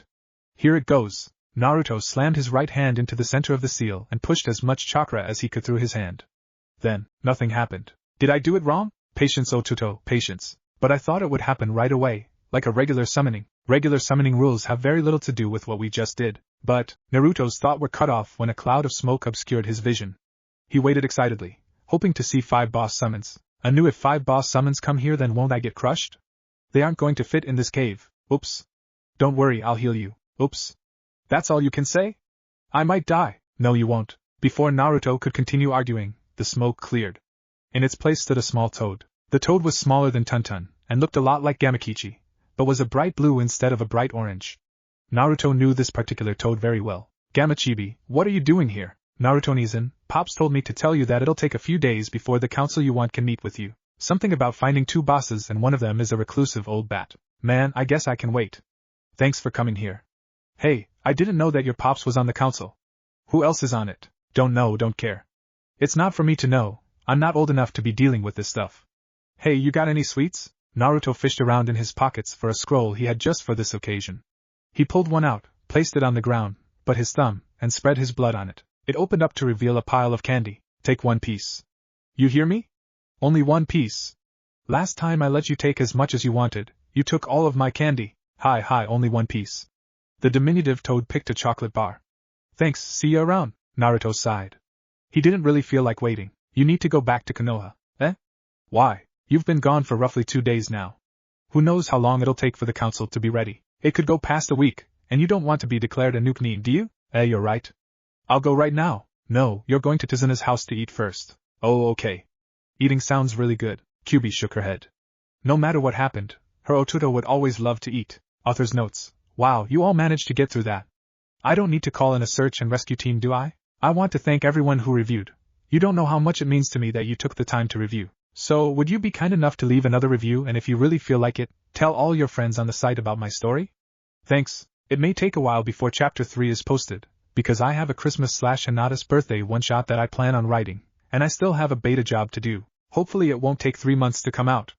I'll try to update my progress on my author's page. Have a great Christmas or whatever holiday you choose to celebrate, and I'll see you all soon, hopefully. What if Naruto was the deadliest prodigy in Konoha? And thanks for watching my video till the end. If you enjoyed this content, then do consider subscribing to my channel, and leave a like if you guys need the next part. Comment down, and thanks for watching the video, and see you guys in the next video.